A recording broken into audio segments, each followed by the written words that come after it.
ಘೋಷಃ ಸರಸಿಜನಯನೋऽಸೌ ಶ್ರೀಪತಿರ್ಮಾನದೋ ನಃ ಅಶೇಷವಾಗ್ಜಾಡ್ಯಬಲಾಪಹಂತ್ರೀ ನವಂ ನವಂ ಸ್ಪಷ್ಟ ಸುವಾಕ್ಪ್ರದಾಯಿನಿ ಮಮೇಘ ಜಿಗ್ವಾಗ್ರ ಸುರಂಗ ನರ್ತಕೀ ಭವ ಪ್ರಸನ್ನ ವದನೆ ಚ ಮೇ ಶ್ರೀಃ ವ್ಯಾಪ್ತಿರ್ಯಸ್ಯ ನಿಜೇ ನಿಜೇನ ಮಗಸಾ ಪಕ್ಷೇ ಸಪಕ್ಷೇ ಸ್ಥಿತಿಃ ವ್ಯಾವೃತ್ತಿಶ್ಚ ವಿಪಕ್ಷತೋಥ ವಿಷಯೇ ಸತ್ಯರ್ನ ವೈ ಬಾಧಿತೆ ನೈವಾಸ್ತಿ ಪ್ರತಿಪಕ್ಷಯುಕ್ತಿರತುಲಂ ಶುದ್ಧಂ ಪ್ರಮಾಣಂ ಸಮೇ ಭೂಯಾತ್ ತತ್ವ ವಿನಿರ್ಣಯಾಯ ಭಗವಾನ್ ಆನಂದತೀರ್ಥೋ ಮುನಿಃ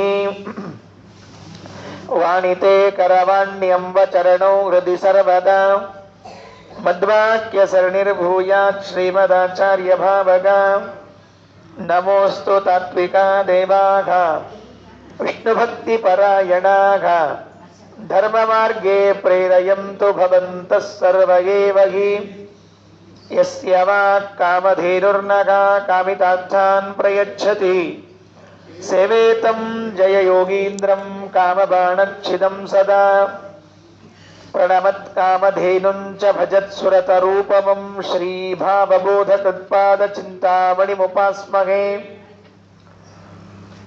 ಅಸ್ಮದ್ಗುರು ಸಮಾರಂಭಾಂ ಟೀಕಾಕೃತ್ಪಾದಮಧ್ಯಗಾಂ ಶ್ರೀಮದಾಚಾರ್ಯ ಪರ್ಯಂತಾಂ ವಂದೇ ಗುರು ಪರಂಪರಾಂ ಪೃಥ್ವೀಮಂಡಲ ಮಧ್ಯಸ್ಥಾಃ ಪೂರ್ಣಬೋಧಮತಾನುಗಾಃ ವೈಷ್ಣವಾ ವಿಷ್ಣುಹೃದಯಾಃ ತಾನ್ ನಮಸ್ಸೇ ಗುರೂನ್ ಮಮ ಆಪಾದಮೌಳಿ ಪರ್ಯಂತಂ ಗುರುಣಾಮಾಕೃತಿಂ ಸ್ಮರೇತ್ ತೇನ ವಿಘ್ನಾಃ ಪ್ರಣಶ್ಯಂತಿ ಸಿದ್ಧ್ಯಂತಿ ಚ ಮನೋರಥಾಃ ಓಷ್ಠಾಪಿಧಾನಾನಕುಲೀದಂತೈಃ ಪರಿವೃತಾ ಪವಿಃ ಸರ್ವಸ್ಯೈವಾಚ ಈಶಾನಾ ಚಾರುಮಾಮಿಹ ವಾದಯೇತ್ ಕಾಂತಾಯ ಕಲ್ಯಾಣ ಗುಣೈಕಧಾಮ್ನೇ ನವದ್ಯುನಾಥ ಪ್ರತಿಮ ಪ್ರಭಾಯ ನಾರಾಯಣಾಯ ಅಖಿಲ ಕಾರಣಾಯ ಶ್ರೀ ಪ್ರಾಣನಾಥಾಯ ನಮಸ್ಕರೋಮಿ ರಚಿತಂ ನನು ಸೂತ್ರಮತ್ರಬಾಧಂ ವಿದುಷಾ ಸತ್ಯವತಿ ಸುತೇನ ಸಾಕ್ಷಾತ್ ಅಪರಸ್ಪರ ಸಂಗತಾನಿ ಭಾಷ್ಯಾಣ್ಯಪಿ ಸರ್ವಾಣಿ ನಮಾನತಾಂ ವ್ರಜೇಯುಃ. ಸ್ವಸ್ತಿ ಅಸ್ತು. 13ನೇ ಸರ್ಗದಲ್ಲಿ 55ನೇ ಶ್ಲೋಕದಲ್ಲಿ ಇದ್ದೇವೆ. ಇವತ್ತು ಈ 13ನೇ ಸರ್ಗವನ್ನು ಮುಕ್ತಾಯ ಮಾಡೋ ಪ್ರಯತ್ನ. ಆದರೆ ಅಂತ ಇಟ್ಕೋಬೇಕು, ಆದರೆ ಮುಕ್ತಾಯ ಮಾಡುವುದು, ಇಲ್ಲದೇ ಇದ್ರೆ ನಾಳೆಗೆ ಮುಗಿಸೋದು, ಅದಕ್ಕೇನಿರುತ್ತೆ. ಹಾಗಾಗಿ 55ನೇ ಶ್ಲೋಕ ಪ್ರಾರಂಭ. ತ್ರಿವಿಕ್ರಮ ಪಂಡಿತಾಚಾರ್ಯರ ಪೂರ್ವಾಪರಗಳನ್ನು ಹೇಳ್ತಾ ಇದ್ದಾರೆ. ತ್ರಿವಿಕ್ರಮ ಪಂಡಿತಾಚಾರ್ಯರು ಯಾರ ಮಕ್ಕಳು, ಅವರ ಕರ್ತೃತ್ವ ಎಂಥದ್ದು, ಕವಿತ್ವ ಎಂಥದ್ದು, ಪಾಂಡಿತ್ಯ ಎಂಥದ್ದು, ಇದನ್ನೆಲ್ಲವನ್ನ ಒಂದೊಂದಾಗಿ ತಿಳಿಸಿಕೊಡ್ತಾ ಬರ್ತಾ ಇದ್ದಾರೆ. ಕೊನೆಯಲ್ಲಿ ತಂದೆ ಮಗನನ್ನ ಕರೆದು ಏಕಾಂತದಲ್ಲಿ ಒಂದು ಮಾತು ಹೇಳಿದರಂತೆ, ಇದು ನಕಲವು ನಿರ್ಗುಣ ಭಾವನಾ ಸುಖಾಯ. ಇಲ್ಲ, ನೀನು ನಿರ್ಗುಣೋಪಾಸನೆಯನ್ನು ಮಾಡಬೇಡ, ಈಗ ಇದು ನಮಗೆ ಕ್ಷೇಮ ಅಲ್ಲ ಅಂತ ತಿಳಿದುಕೊಂಡು ಹೇಳಿ ಬಹಳ ಪ್ರೀತಿಯಿಂದ ಮಗನಿಗೆ ಹೇಳಿದಾಗ ತಂದೆಯ ಮಾತು, ಸ್ವಂತಕ್ಕೆ ತಾವೂ ಕೂಡ ಆ ಉಪಾಸನೆ ಮಾಡಲಿಕ್ಕೆ ಮನಸ್ಸು ಒಲ್ಲೆ ಅಂತಿತ್ತು. ಅವರಿಗೂ ಮನಸ್ಸು ಸರಿ ಹೋಗ್ತಿರ್ಲಿಲ್ಲ. ಅದು ಅಂತಹ ಅವರು ಹೇಗಿದೆ ಹಾಗಾದ್ರೆ ಶಾಸ್ತ್ರದ ಅಭಿಪ್ರಾಯ ಏನು? ಅವತ್ತಿನ ಕಾಲದಲ್ಲಿ ಇದ್ದ ಮಾಯಾವಾದವೇ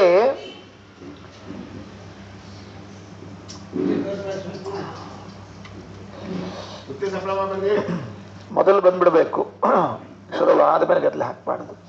ಹಾಗಾಗಿ ಈ ಮಾಯಾವಾದ ಶಾಸ್ತ್ರ ಹೇಳುವುದು ಏನನ್ನ? ಹೇಳುವುದು ಇದನ್ನ ನಿರ್ಗುಣೋಪಾಸನೆಯನ್ನ ಹೇಳ್ತಾ ಇದೆ. ಅದರಂತೆ ನಾವು ಉಪಾಸನೆಯನ್ನ ಮಾಡಿದರೆ ಏನಾದರೂ ಸದ್ಗತಿ ಆಗ್ತದ?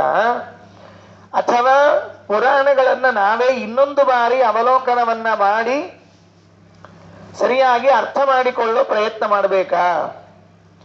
ಹೀಗೆ ಹೊಯ್ದಾಟದಲ್ಲಿ ಇದ್ದಾಗ ಏನಾಯಿತು ಅನ್ನುವುದನ್ನ ಈ ಮುಂದಿನ ಶ್ಲೋಕದಲ್ಲಿ ಹೇಳ್ತಾರೆ, ಪಂಡಿತಾಚಾರ್ಯರು ಸ್ಫುಟಮ ಆಲೋಚಯದಿತ್ಯಸೌ ಕದಾಚಿತ್, 54ನೇ ಶ್ಲೋಕದ ಕೊನೆ ಸಾಲು, ತಾವೇ ಏಕಾಂತದಲ್ಲಿ ಕುಳಿತುಕೊಂಡು ಆಲೋಚನೆ ಮಾಡಿದ್ರಂತ. ಏನಂತ ಆಲೋಚನೆ ಮಾಡಿರಬೇಕು? ಎಲ್ಲ ಭಾಷ್ಯಗಳನ್ನ, ಅವತ್ತಿನ ಕಾಲದಲ್ಲಿ ಉಪಲಬ್ಧವಿರುವ ಎಲ್ಲ ಭಾಷ್ಯ ಗ್ರಂಥಗಳನ್ನ ಒಂದು ಕಡೆಗೆ ಇಟ್ಟುಕೊಂಡು, ಸೂತ್ರವನ್ನ ಇಟ್ಟುಕೊಂಡು ನೋಡ್ತಾ ಬಂದ್ರಂತೆ. ಯಾವುದು ನಿಜವಾಗಿ ಸೂತ್ರದ ಅರ್ಥವನ್ನ ಹೇಳ್ತದೆ, ಯಾವುದು ಸೂತ್ರಾರ್ಥವನ್ನ ಹೇಳುವುದಿಲ್ಲ. ಆಧ್ಯಾತ್ಮದ ಪ್ರಪಂಚದಲ್ಲಿ ವೇದ ಎಲ್ಲಕ್ಕಿಂತ ಮಹತ್ವದ್ದಾಗಿದ್ರೆ ಆ ವೇದದ ನಿರ್ಣಯವನ್ನ ಮಾಡಲಿಕ್ಕೆ ಬರುವಂತಹ ಗ್ರಂಥ ಯಾವುದು ಅಂದ್ರೆ ಬ್ರಹ್ಮಸೂತ್ರ. ಆಚಾರ್ಯರು ಮಹಾಭಾರತ ತಾತ್ಪರ್ಯ ನಿರ್ಣಯದಲ್ಲಿ ಹೇಳುವಾಗ, ತಸ್ಮಾತ್ ಸೂತ್ರಾರ್ಥಮಾಗೃಹ್ಯ ಕರ್ತವ್ಯ ಸರ್ವ ನಿರ್ಣಯ, ನೀವು ಯಾವುದೇ ಒಂದು ನಿರ್ಣಯವನ್ನ ಮಾಡಬೇಕು ಅಂತ ಆಲೋಚನೆ ಮಾಡಿದರೆ ಮಹಾಭಾರತದ ವಿಚಾರ ತಿಳಿಬೇಕು, ರಾಮಾಯಣದ ವಿಚಾರ ತಿಳಿಬೇಕು, ಉಪನಿಷತ್ತಿನ ಅರ್ಥ ಆಗಬೇಕು, ವೇದಗಳ ವಿಚಾರ ತಿಳಿಬೇಕು. ಇದು ಯಾವುದೇ ನಿಮಗೆ ಅರ್ಥ ಆಗಬೇಕಾಗಿದ್ದರೂ ಬ್ರಹ್ಮಸೂತ್ರಗಳನ್ನ ಇಟ್ಟುಕೊಂಡೇ ನೀವು ಅರ್ಥ ಮಾಡಬೇಕು. ಬ್ರಹ್ಮಸೂತ್ರ ಇಲ್ಲದೆ ಹೋದರೆ ಯಾವುದು ಅರ್ಥ ಮಾಡ್ಲಿಕ್ಕೆ ಬರೋದಿಲ್ಲ. ಇದು ಆಚಾರ್ಯರ ನಿರ್ಧಾರ. ಹಾಗಾದರೆ ಆ ಬ್ರಹ್ಮಸೂತ್ರಗಳಿಗೆ ಆಚಾರ್ಯರಿಗಿಂತಲೂ ಮೊದಲು 21 ಭಾಷ್ಯಗಳು ಬಂದಿತ್ತು ಅಂತ ನಾವು ಕೇಳಿದ್ದೇವೆ. ಏಕವಿಂಶತಿ ಕುಭಾಷ್ಯ ದೂಷಕಂ ಬ್ರಹ್ಮಸೂತ್ರ ಗಣಭಾಷ್ಯಮದ್ಭುತಂ. 21 ಸೂತ್ರ ಭಾಷ್ಯಗಳು ಬಂದಿದ್ದಿದ್ರೆ ತ್ರಿವಿಕ್ರಮ ಪಂಡಿತಾಚಾರ್ಯರ ಕಾಲದಲ್ಲಿ ಎಷ್ಟು ಉಪಲಬ್ಧವಿತ್ತು, ಎಷ್ಟು ಅವತ್ತು ಸಿಕ್ತಿತ್ತು, ಅದನ್ನ ಇಟ್ಟುಕೊಂಡು ಆಲೋಚನೆ ಮಾಡ್ತಾ ಬರ್ತಾ ಇದ್ದಾರೆ. ಯಾವುದಾದ್ರೂ ಒಂದು ಭಾಷ್ಯ ಸೂತ್ರದಲ್ಲಿ ಹೇಳಿದ ವಿಚಾರವನ್ನೇ ಹೇಳ್ತದ, ಅಥವಾ ಸೂತ್ರದಲ್ಲಿ ಹೇಳದೇ ಇದ್ದ ವಿಚಾರವನ್ನೇ ಸೂತ್ರದ ವಿಚಾರ ಅಂತ ಸೂತ್ರದಲ್ಲಿ ಸೇರಿಸ್ತದ? ಹೀಗೆಲ್ಲ ಆಲೋಚನೆ ಮಾಡಿದರು. ಅದಕ್ಕೆ ಅದನ್ನ ಆ ಆಲೋಚನೆ ಮಾಡುವ ಧಾಟಿ ರೀತಿಯನ್ನೇ 55ನೇ ಶ್ಲೋಕದಲ್ಲಿ ಹೇಳ್ತಾ ಇದ್ದಾರೆ. ರಚಿತಂ ನನುಮತ್ ಸೂತ್ರಮತ್ರಮಾನಂ ವಿದುಷಾ ಸತ್ಯವತಿ ಸುತೇನ ಸಾಕ್ಷಾತ್ ಅಪರಸ್ಪರ ಸಂಗತಾನಿ ಸೂತ್ರಾಣ್ಯಪಿ ಸರ್ವಾಣಿ ನ ಮಾನತಾಂ ವೃಜೇಯುಃ. ಸೂತ್ರಂ ಅತ್ರ ಮಾನಂ. ತತ್ವ ನಿರ್ಣಯ ಮಾಡೋ ವಿಷಯದಲ್ಲಿ ಸೂತ್ರವೇ ಮಾನ, ಸೂತ್ರವೇ ಪ್ರಮಾಣ. ಇದು ಮಿಥ್ಯಂ ಅಂತ ಹೇಳಬೇಕು, ಇದು ಸರಿಯಾದದ್ದು ಅಂತ ಹೇಳಬೇಕಾಗಿದ್ರೆ ಪ್ರಮಾಣ ಯಾವುದು ಅಂದ್ರೆ ಸೂತ್ರ. ನಾವು ಬರೇ ಪ್ರವಚನ ಕೇಳಿಬಿಟ್ರೆ ಇದು ಏನು ಅರ್ಥ ಆಗೋದಿಲ್ಲ. ಇವೆಲ್ಲ ಏನೋ ಪ್ರವಚನದಲ್ಲಿ 2-3 ಶಬ್ದವನ್ನ ಕೇಳಿರ್ತೇವೆ, ಆ ಕೇಳಿದ ಶಬ್ದಗಳೇ ದೊಡ್ಡವೇನೋ ಅಂತ ನಮ್ಮ ಜೀವನದಲ್ಲಿ ಅನಿಸ್ಬಿಟ್ಟಿರ್ತದೆ. ಎಂದೂ ಆ ಸೂತ್ರಗಳನ್ನ ಕೈಯಲ್ಲಿಟ್ಟುಕೊಂಡು ಓದಿ ಅರ್ಥ ಮಾಡಿಕೊಂಡು ಪ್ರಯತ್ನವನ್ನು ನಾವು ಮಾಡಿರೋದೇ ಇಲ್ಲ. ಅದಕ್ಕಾಗಿ ಅವುಗಳ ಪ್ರಯತ್ನವನ್ನ ಮಾಡಿದಾಗ ಮಾತ್ರ ನಮಗೆ ಅದು ಅರ್ಥ ಆಗ್ತದೆ. ತ್ರಿವಿಕ್ರಮ ಪಂಡಿತಾಚಾರ್ಯ ಹೇಳಿದ್ರು, ಅತ್ರ ಸೂತ್ರಂ ಮಾನಂ. ಎಲ್ಲ ವಿಷಯದಲ್ಲಿ, ತತ್ವ ನಿರ್ಣಯದ ವಿಷಯದಲ್ಲಿ ಬ್ರಹ್ಮಸೂತ್ರವೇ ಪ್ರಮಾಣ. ಯಾರು ಬರೆದದ್ದು? ಸತ್ಯವತಿ ಸುತೇನ ರಚಿತಂ. ಸತ್ಯವತಿ ಸುತರಾದ ವೇದವ್ಯಾಸದೇವರಿಂದ ರಚಿತವಾದದ್ದು. ಅವತ್ತಿನ ಭಾಷ್ಯಗಳನ್ನ ತೆಗೆದ್ರೆ ಅಪರಸ್ಪರ ಸಂಗತಾನಿ ಭಾಷ್ಯಾಣಿ ಸರ್ವಾಣಿ. ಇದಕ್ಕೆ 2 ರೀತಿಯಿಂದ ಅರ್ಥ ಮಾಡಿಕೊಳ್ಬೇಕು. ಅಪರಸ್ಪರ ಸಂಗತಾನಿ ಅನ್ನೋದಕ್ಕೆ 2 ರೀತಿಯಿಂದ ಅರ್ಥ. ಒಂದು, ಸೂತ್ರಕ್ಕೂ ಭಾಷ್ಯಕ್ಕೂ ಹೊಂದಾಣಿಕೆ ಇಲ್ಲ, ಮೊದಲನೇ ಅರ್ಥ. ಮೇಲ್ನೋಟದ ಸೂತ್ರ ಒಂದು ಹೇಳ್ತದೆ, ಕೆಳಗಿನ ಭಾಷ್ಯ ಇನ್ನೊಂದು ಅರ್ಥ ಹೇಳ್ತದೆ. ಹೀಗಾಗ್ತದೆ. ನೀವು ಅವಶ್ಯವಾಗಿ ಇವತ್ತಿನ ದಿವಸ ಬೇರೆ ಬೇರೆ ಪುಸ್ತಕಗಳನ್ನು ತೆಗೆದು ನೋಡಿದ್ರೆ, ಗ್ರಂಥಗಳನ್ನು ತೆಗೆದು ನೋಡಿದ್ರೆ ಹೀಗಾಗ್ತದೆ. ಅಲ್ಲಿ ಅಥಾತೋ ಬ್ರಹ್ಮ ಜಿಜ್ಞಾಸ ಅಂತ ಬ್ರಹ್ಮನ ಜಿಜ್ಞಾಸವನ್ನ ಹೇಳ್ತಿದ್ರೆ ಇಲ್ಲಿ ಇನ್ನೇನೋ ಹೇಳ್ತಿರ್ತದೆ. ಅದು ಬೇಕೋ ಬೇಡವೋ, ಮಾಡಬೇಕೋ ಮಾಡಬಾರ್ದು, ಇವೆಲ್ಲ ಶುರುವಾಗುತ್ತೆ. ಹಾಗಾಗಿ ಅಪರಸ್ಪರ ಸಂಗತಾನಿ ಭಾಷ್ಯಾಣಿ ಎಂಬುದಕ್ಕೆ ಒಂದು ಅರ್ಥ, ಸೂತ್ರಕ್ಕೂ ಭಾಷ್ಯಕ್ಕೂ ಸಂಬಂಧ ಇಲ್ಲ. ಇನ್ನೊಂದು, ಒಂದು ಭಾಷ್ಯಕ್ಕೂ ಇನ್ನೊಂದು ಭಾಷ್ಯಕ್ಕೂ ಸಂಬಂಧವೇ ಇಲ್ಲ, 2ನೇ ಅರ್ಥ. ಈ ಭಾಷ್ಯ ಹೇಳಿದಂತೆ ಇನ್ನೊಂದು ಯಾವುದಾದ್ರೂ ಭಾಷ್ಯ ಹೇಳ್ತದ ಅಂತ ಆಲೋಚನೆ ಮಾಡಿದ್ರೆ ಇಲ್ಲವೇ ಇಲ್ಲ. ಮಧ್ವಾಚಾರ್ಯರ ಭಾಷ್ಯ ಬರೋವರೆಗೂ ಕೂಡ ಪ್ರತಿಯೊಬ್ಬರ ಸಮಸ್ಯೆ ಏನಾಗಿತ್ತು ಅಂದ್ರೆ, ಸೂತ್ರ ಏನ್ ಹೇಳಲಿಕ್ಕೆ ಹೊರಟಿದೆ ಅಂತನ್ನೋದೇ ಅವರಿಗೆ ತಿಳಿತಾ ಇರಲಿಲ್ಲ. ಸೂತ್ರ ಹೇಳಲಿಕ್ಕೆ ಹೊರಟದ್ದು ತಿಳಿದಿಲ್ಲ ಅಂತಂದ ಮೇಲೆ ಸೂತ್ರಾರ್ಥ ಏನಾಗಬೇಕು, ಏನು ವ್ಯಾಖ್ಯಾನ ಮಾಡಬೇಕು ಅವರು, ಅದನ್ನ ಪಂಡಿತಾಚಾರ್ಯರು ತ್ರಿವಿಕ್ರಮ ಪಂಡಿತರು ಹೇಗೆ ಆಲೋಚನೆ ಮಾಡಿದರು ಅಂತ ನೋಡ್ತಾ ಇದ್ದಾರೆ. ರಚಿತಂ ನನು ಸೂತ್ರಮತ್ರಮಾನಂ ವಿದುಷಾ ಸತ್ಯವತಿ ಸುತೇನ ಸಾಕ್ಷಾತ್ ಅಪರಸ್ಪರ ಸಂಗತಾನಿ ಭಾಷ್ಯಾಣ್ಯಪಿ ಸರ್ವಾಣಿ ನಮಾನತಾಂ ವ್ರಜೇಯುಃ. ಇಷ್ಟಾದ ಮೇಲೆ 56ನೇ ಶ್ಲೋಕ. ಈಗೇನ್ ಬಂತು? ಆಯ್ತು ಸರಿ, ಬಿಟ್ಬಿಡ್ರಿ, ಹೆಂಗಾದ್ರೆ ಓದೋದು ಬಿಟ್ಬಿಡ್ರಿ, ಬೇಡ ಅಂತ ಹೇಳ್ತೀರಿ ಅಂತಂದ ಮೇಲೆ ಬಿಟ್ಬಿಡ್ರಿ. ನೀವಾದ್ರೂ ಯಾಕೆ ಮಾಯಾವಾದದ ಭಾಷ್ಯವನ್ನೇ ಅಧ್ಯಯನ ಮಾಡ್ತಾ ಕೂಡಬೇಕು ಅಂತ ಕೇಳಿದ್ರೆ ಉತ್ತರ ಹೇಳ್ತಾರೆ ಪಂಡಿತಾಚಾರ್ಯರು. ಯದಿತೇಷು ನಿರಾಗ್ರಹಾಂತರಾಸ್ಮಃ ಸುಘಟಂ ನೋಪಲಭಾಮಹೇ ಹಿ ಕಿಂಚಿತ್ ನ ತಥಾಪಿ ಪರಂಪರೋಪಯಾತಂ ನ ಪಠಾಮ ಪ್ರಣಯೇನ ಶಾಂಕರೀಯಂ. ಇಲ್ಲ, ನಮಗೆ ಬಿಡ್ಲಿಕ್ಕೆ ಬರೋದಿಲ್ಲ. ಯಾಕ? ಪರಂಪರ. ನಮ್ಮ ಪರಂಪರೆಯಿಂದ ಎಲ್ಲರೂ ಏನು ಓದಿಕೊಂಡು ಬಂದಾರ? ಶಂಕರಾಚಾರ್ಯರ ಭಾಷ್ಯವನ್ನೇ ಓದಿಕೊಂಡು ಬಂದಿದ್ದಾರೆ. ಅಲ್ಲಿ ಹೇಳಿದ್ದಾರೆ ಶಾಂಕರೀಯಂ ಪಠಾಮಹ. ನಮ್ಮ ಮನೆ ಪದ್ಧತಿ ಅಂತ ತಿಳ್ಕೊಂಡು ಹೇಳಿ ನಾವು ಓದ್ಕೋತ ಕೂತೀವಂತ. ಖರೆ ಯಾರಿಗೂ ಇಂಟ್ರೆಸ್ಟ್ ಇಲ್ಲ ಅಂತದ್ರಲ್ಲಿ. ನ ಪ್ರಣಯೇನ, ನೋಡಲ್ಲಿ ಬರೆದಿದ್ದು, ಪ್ರಣಯೇನ ನ ಪಠಾಮಹ, ಪ್ರೀತಿಯಿಂದ ಓದೋದಿಲ್ಲ. ನಮ್ಮ ಮನೆ ಸಂಪ್ರದಾಯ, ಅದಕ್ಕೆ ಓದ್ಬೇಕು, ಓದ್ತೀವಿ ಅಷ್ಟ. ಕೆಲವು ಮನೆ ಸಂಪ್ರದಾಯ ಇರ್ತಾವೆ ವಿಚಿತ್ರ ವಿಚಿತ್ರ. ನೋಡ್ರಿ ಸಂಪ್ರದಾಯ ಹೆಂಗಿರ್ತಾವ ಅಂತ ಹೇಳಿ.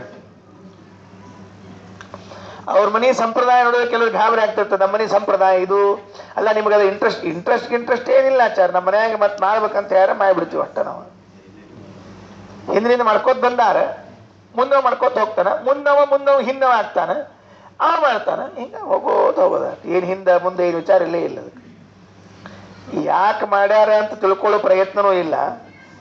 ಆಮೇಲೆ ಅದು ಮಾಡ್ಬೇಕೋ ಬೇಡೋ ಅಂತ ತಿಳಿದವ್ರನ್ನ ಕೇಳೋ ವ್ಯವಧಾನವೂ ಇಲ್ಲ. ಬಹಳ ಪ್ರಸಿದ್ಧ ಕಥೇರಿ ಒಂದು ಯಾವಾಗ್ಲೂ ಹೇಳ್ತಿರ್ತೀನಿ ನಾ ಇದನ್ನ. ಪುರೋಹಿತರು ಶ್ರಾದ್ದ ಮಾಡಿಸ್ಲಿಕ್ಕತ್ತಿದ್ರಂತ. ಮಗ ಪಿಂಡ ಪ್ರದಾನ ಮಾಡೋ ಹೊತ್ತಿಗೆ ಸರಿಯಾಗಿ ನಮಸ್ಕಾರ ಬಂತು. ಪಿಂಡ ಪ್ರದಾನ ಸ್ವಪಿಂಡ ನಮಸ್ಕೃತ್ಯ ನಮಸ್ಕಾರ ಬಂತು.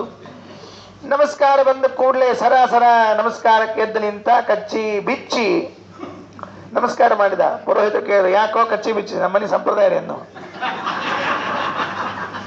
ನಮ್ಮನೆ ಅವರಂದ್ರು, ಕಚ್ಚಿ ಬಿಚ್ಚಿ ನಮಸ್ಕಾರ ಮಾಡೋ ಸಂಪ್ರದಾಯ ಎಲ್ಲದು ನಿಮ್ಮ ಮನ್ಯಾಗ?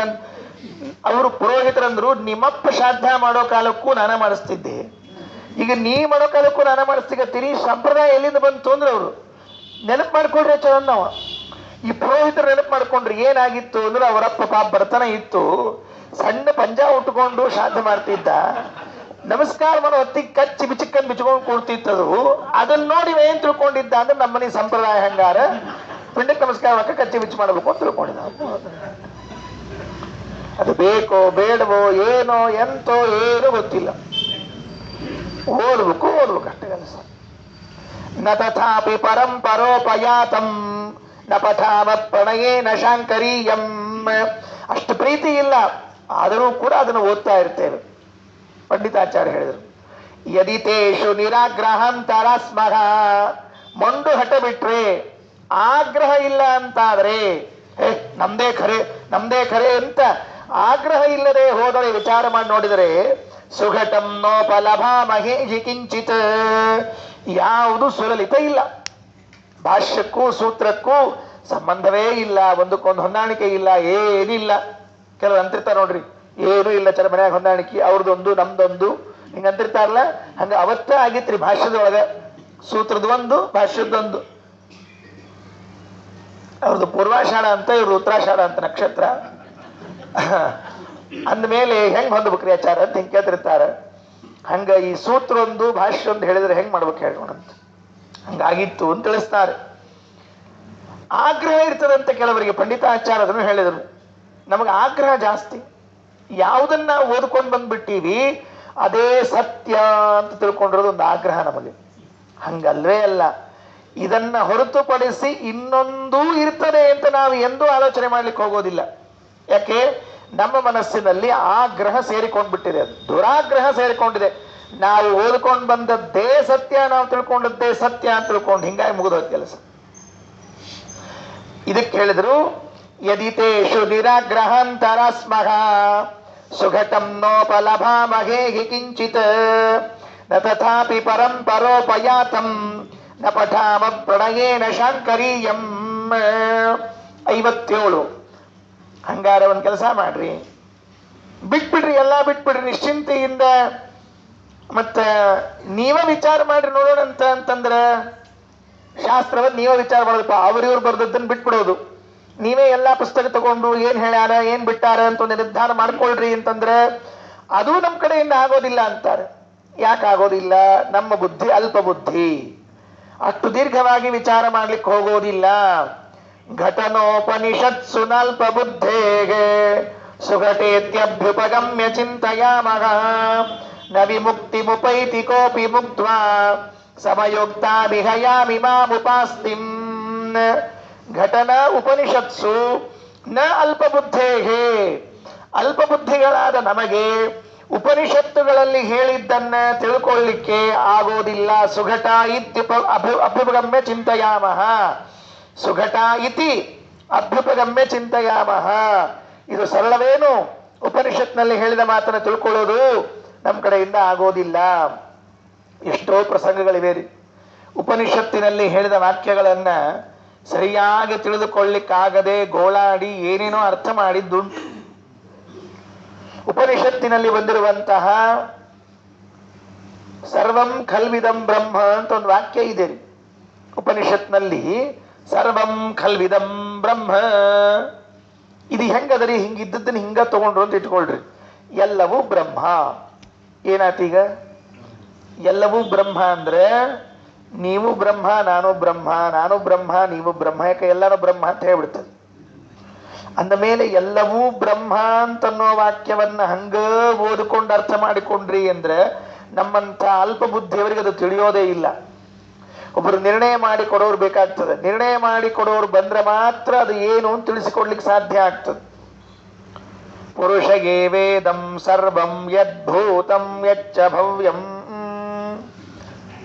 ಏನದ ಪುರುಷ ಸೂಕ್ತದಲ್ಲಿ ಹೇಳುವಾಗ ಪುರುಷಗೇ ವೇದಂ ಸರ್ವಂ ಯದ್ಭೂತಂ, ಎಲ್ಲವೂ ದೇವರೇ, ಪುರುಷನೇ, ಯಾವುದು ಹಿಂದೆ ಯಾವುದು ಮುಂದೆ ಎಲ್ಲವೂ. ಹೆಂಗ ಅರ್ಥ ಮಾಡ್ಕೋಬೇಕು ಇದನ್ನೆಲ್ಲ? ಬಿಟ್ಬಿಡ್ರಿ, ಹಂಗಾರೆ ಉಪನಿಷತ್ತೇ ಬಿಟ್ಬಿಡ್ರಿ, ಅರ್ಥ ಮಾಡ್ಕೊಳ್ಳದೆ ಬಿಟ್ಬಿಡ್ರಿ ಅಂದ್ರೆ ಮುಕ್ತಿ ಹೆಂಗಾಗುತ್ತೆ ನಮಗೆ? ಯಾಕೆ? ಅಲ್ಲಿ ಹೇಳಿರುವಂತಹ ಗುಣಗಳ ಉಪಾಸನೆಯನ್ನ ಮಾಡಿದ್ರೆ ಮಾತ್ರ ನಮಗೆ ಮೋಕ್ಷವಾಗ್ತದೆ. ಉಪನಿಷತ್ತಿನಲ್ಲಿ ಹೇಳಿದ್ದನ್ನ ನಾವು ಉಪಾಸನೆಯನ್ನ ಮಾಡದೆ ಹೋದ್ರೆ ನಮಗೆ ಮೋಕ್ಷವೇ ಇಲ್ಲ. ಮೋಕ್ಷ ಬೇಕು ಅಂತಂದುಕೊಂಡವರು ಉಪನಿಷತ್ತಿನಲ್ಲಿ ಹೇಳಿದ್ದನ್ನ ಅನಿವಾರ್ಯವಾಗಿ ಅಭ್ಯಾಸ ಮಾಡಬೇಕು. ಸರಿ, ಉಪನಿಷತ್ತಿನಲ್ಲಿ ಹೇಳಿದ್ದನ್ನ ಅನಿವಾರ್ಯ ಅಭ್ಯಾಸ ಅಂತ ನಿರ್ಣಯ ಮಾಡ್ಲಿಕ್ಕೆ ಹೊರಟ್ರೆ ನಮ್ಮ ಕಡೆಯಿಂದ ನಿರ್ಣಯ ಮಾಡ್ಲಿಕ್ಕೆ ಆಗೋದಿಲ್ಲ. ಹಂಗಾದ್ರೆ ಪರಿಸ್ಥಿತಿ ನಮ್ದು. ಘಟನ ಉಪನಿಷತ್ಸು ನ ಅಲ್ಪಬುದ್ಧೇ, ಅಲ್ಪಬುದ್ಧಿ ಉಳ್ಳಂತಹ ನಮ್ಮಂಥವರಿಗೆ ಉಪನಿಷತ್ತುಗಳಲ್ಲಿ ಹೇಳಿದ್ದನ್ನ ಹೊಂದಿಸುವಿಕೆ ಆಗೋದಿಲ್ಲ. ಸುಘಟ ಇತಿ ಅಭ್ಯುಪಗಮ್ಯ ಚಿಂತಯಾಮಃ. ಏನೋ ಮಾಡ್ಬಿಡ್ತೀವಿ ಅಂತ ಹೋದ್ರೆ ಆಗೋದಿಲ್ಲ ಅದು. ಸರಿ, ಬಿಟ್ಬಿಡ್ರಿ ಹಾಗಿದ್ರೆ ಅಂದ್ರೆ ನ ವಿಮುಕ್ತಿ ಮುಪೈತಿ ಕೋಪಿ ಮುಕ್ತ್ವ. ಆ ಉಪನಿಷತ್ತಿನಲ್ಲಿ ಹೇಳಿದ್ದನ್ನ, ಶಾಸ್ತ್ರದಲ್ಲಿ ಹೇಳಿದ್ದನ್ನ ಬಿಟ್ಟು ಯಾರೂ ಮೋಕ್ಷವನ್ನ ಹೊಂದಿಲ್ಲ. ಸಮಯೋಕ್ತಾಮಿಹ ಯಾಮಿಮಾಂ ಉಪಾಸ್ತಿಂ. ಶಾಸ್ತ್ರದಲ್ಲಿ ಹೇಳಿರುವಂತಹ ಈ ವಿಚಾರವನ್ನ ನಾವು ತಿಳಿಯಲೇಬೇಕಾಗ್ತದೆ ಅಂತ ಹೇಳಿದರು. ಇದಾದ ಮೇಲೆ 58, 59ನೇ ಪದ್ಯದಲ್ಲಿ ಮಾಯಾವಾದದಲ್ಲಿ ಹೇಳಿದಂತೆ ನಾವು ಉಪಾಸನೆ ಮಾಡಿದರೆ ಏನಾಗ್ತದೆ ಅಂತ ಒಂದು ಪ್ರಶ್ನೆ. ಮಾಯಾವಾದ ಹೇಳಿದೆ, ಸರಿ, ಆ ಮಾಯಾವಾದದಲ್ಲಿ ಹೇಳಿ ಇದ್ದಂತೇನೆ ನಾವು ಉಪಾಸನೆಯನ್ನ ಮಾಡ್ತೀವಿ ಅಂತ ಇಟ್ಕೋಣಂತ. ಅವಾಗೇನಾಗ್ತದೆ ಹೇಳಿ ನೋಡಂತ. ಏನಿಲ್ಲ, ಮಾಯಾವಾದದಲ್ಲಿ ಏನು ಹೇಳಿದ್ದಾರೆ ಅಂತ ಒಂದು ಪ್ರಶ್ನೆ. ವಿತತ ಸುಖ ಸಚ್ಚಿದದ್ವಯಾತ್ಮ ಸಮುಪಾಸ್ಯೋ ವಿಹಿತೋ ಹಿ ತತ್ವವಿದ್ಭಿಃ ಸಚನಾವಯವೀ ನಿರೂಪ್ಯತೆ ಚೇತ್ ದ್ಯುತಿ ಮಾತ್ರಂಚ ನಹಿತ್ಯದೋ ರಹಸ್ಯಂ. ಶಾಸ್ತ್ರ ಹೇಳ್ತಾ ಇರೋದು ಭಗವಂತ ವ್ಯಾಪ್ತನಾಗಿದ್ದಾನೆ. ವಿತತಃ, ವಿತತಃ ಅಂದ್ರೆ ವ್ಯಾಪ್ತನಾಗಿದ್ದಾನೆ.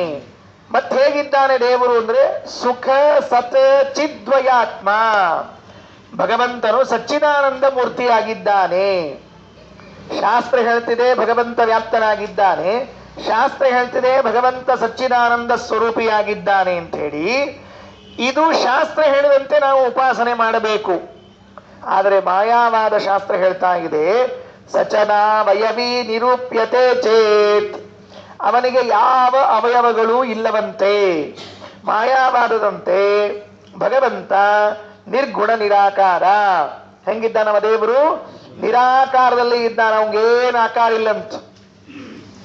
ಏನೂ ಆಕಾರ ಇಲ್ಲ. ಏನೂ ಆಕಾರ ಇಲ್ಲ ಅಂದ್ರೆ ಏನೇನು ಆಕಾರ ಇಲ್ಲ ಅಂತ ಅರ್ಥ. ಮತ್ತೆ ಇದ್ದಾನೆ ಹೆಂಗ? ಇದ್ದಾನೆ ಅಷ್ಟೇ. ಅಂದ್ರೆ ಏನೂ ಆಕಾರ ಇಲ್ಲದೆ ಇರ್ತಾನೆ ಹೆಂಗ ಅಂದ್ರ ಅದಕ್ಕೆ ಅವರೊಂದು ಹೊಸ ಉಪಾಯ ಹುಡುಕಿದ್ರು, ಸ್ವಪ್ರಕಾಶ ಅಂತ. ಏನೂ ಇಲ್ಲ, ಪ್ರಕಾಶ ರೂಪದಿಂದ ಇದ್ದಾನ ಅಂತ ಒಂದು ಹೇಳಿಕೆ ರೀ ಅವ್ರದ್ದು. ಅದಕ್ಕೆ ಹೇಳಿದ್ರು ದ್ಯುತಿ ಮಾತ್ರಂ. ದ್ಯುತಿ ಅಂದರೆ ಪ್ರಕಾಶ. ಪ್ರಕಾಶ ಮಾತ್ರನಾಗಿ ಇದ್ದಾನೆ. ದೇವರಿಗೆ ಯಾವ ಆಕಾರ ಇಲ್ಲ, ದೇವರಿಗೆ ಯಾವ ಗುಣ ಇಲ್ಲ. ದೇವರಿಗೆ ಆಕಾರ ಇಲ್ಲ, ಗುಣ ಇಲ್ಲ, ಇನ್ನೇನ್ ಬೇಕಾಗಿತ್ತು ಹೇಳೋಣಂತ? ಏನೂ ಇಲ್ಲ, ಆದರೆ ಪ್ರಕಾಶ ಸ್ವರೂಪನಾಗಿದ್ದಾನಂತೆ. ಪಂಡಿತಾಚಾರ್ಯರಂತಾರೆ, ಯಾವ ವ್ಯಕ್ತಿಗೆ ಆಕಾರ ಇಲ್ಲ, ಯಾವ ವ್ಯಕ್ತಿಗೆ ಗುಣಗಳಿಲ್ಲ, ಅವನಿಗೆ ಇದು ಬರೋದು ಹೇಗಪ್ಪ? ಅದು ಪ್ರಕಾಶನಾದ್ರೂ ಆಗಬೇಕು ಹೇಗೆ ಅವನು? ನಾ ಯಾವಾಗಲೂ ಒಂದು ಕಥೆ ಹೇಳ್ತಿರ್ತೀನಿ ಅದಕ್ಕೆ. ಮಾಯಾವಾದಿಗಳ ಬ್ರಹ್ಮ ಹೆಂಗಿದ್ದಾರೆ ಅಂತ ಕೇಳಿದ್ರೆ ಏನೂ ಇಲ್ಲ ಆದ್ರೆ ಇದ್ದಾನ. ಆಚಾರ್ಯ ಹೆಂಗ್ರಿ ಅದು? ಏನೂ ಇಲ್ಲ ಇದ್ದಾನ ಅಂತ ಒಂದು ಕಥೆರಿ ಒಂದು. ಯಾವಾಗ ಭಾಸಲ ಹೇಳಿ ನಿಮ್ಮ ಮುಂದೆ ಹೇಳಿನಿ, ಮತ್ತೊಂದ್ಸಲ ಹೇಳ್ತೀನಿ. ಯಾಕಂದ್ರೆ ನೀವು ಬರ್ತಿರ್ತೀರಿ ಅಂತ ನನಗೆ ಗ್ಯಾರಂಟಿ ಅದ್ರಿ. ನನಗಿಷ್ಟು ವಿಶ್ವಾಸದ ಅಂತಂದ್ರೆ ನಿಮಗೆ ನೆನಪು ಇಲ್ವೇ ಇಲ್ಲ ಅಂತ ನೋವಷ್ಟು ನೆನಪದ ನನಗೆ. ಮತ್ತೆ ಇನ್ನೊಂದು ಏನಂದ್ರೆ ನಿಮಗೆ ಮರ್ತನ ನಮ್ ಕೆಲಸ ಆಗ್ತಿರ್ತಾವ. ನೀವು ನೆನಪಿಟ್ಟುಕೊಂಡ್ರೆ ನಮ್ ಕಥೆ ಏನು ಮತ್ತೆ ಉಪನ್ಯಾಸಕರದು? ಹೇಳಿದ ಕೂಡಲೇ ಸ್ವಲ್ಪ ಸ್ವಲ್ಪ ಅಲ್ಲೆಲ್ಲ ನೆನಪಾಗ್ಲಿಕ್ಕೆ ಶುರು ಆಗ್ತದೆ. ಪೂರ್ಣ ಕೇಳ್ಬಿಡ್ರಿ, ಏನ್ ಮಳಿ ಬರಂಗಿಲ್ಲ. ಏನು ಅಂದ್ರೆ ಮಾಯಾವಾದದ ಬ್ರಹ್ಮ ಹೇಗಿದ್ದಾನೆ ಅಂದ್ರೆ ಇದ್ದಾನಂತೆ, ಏನೋ ಇಲ್ವಂತೆ. ಅವ ಇಲ್ಲವ ಆದ್ರೆ ಇದ್ದಾನಷ್ಟೇ ಕೆಲಸ. ಪಂಡಿತಾಚಾರ್ಯರಂದ್ರು ಸಚನಾ ವಯವೀ ನಿರೂಪ್ಯತೆ ಚೇ ದ್ಯುತಿ ಮಾತ್ರಂಚ ತೆರೋ ರಹಸ್ಯಂ.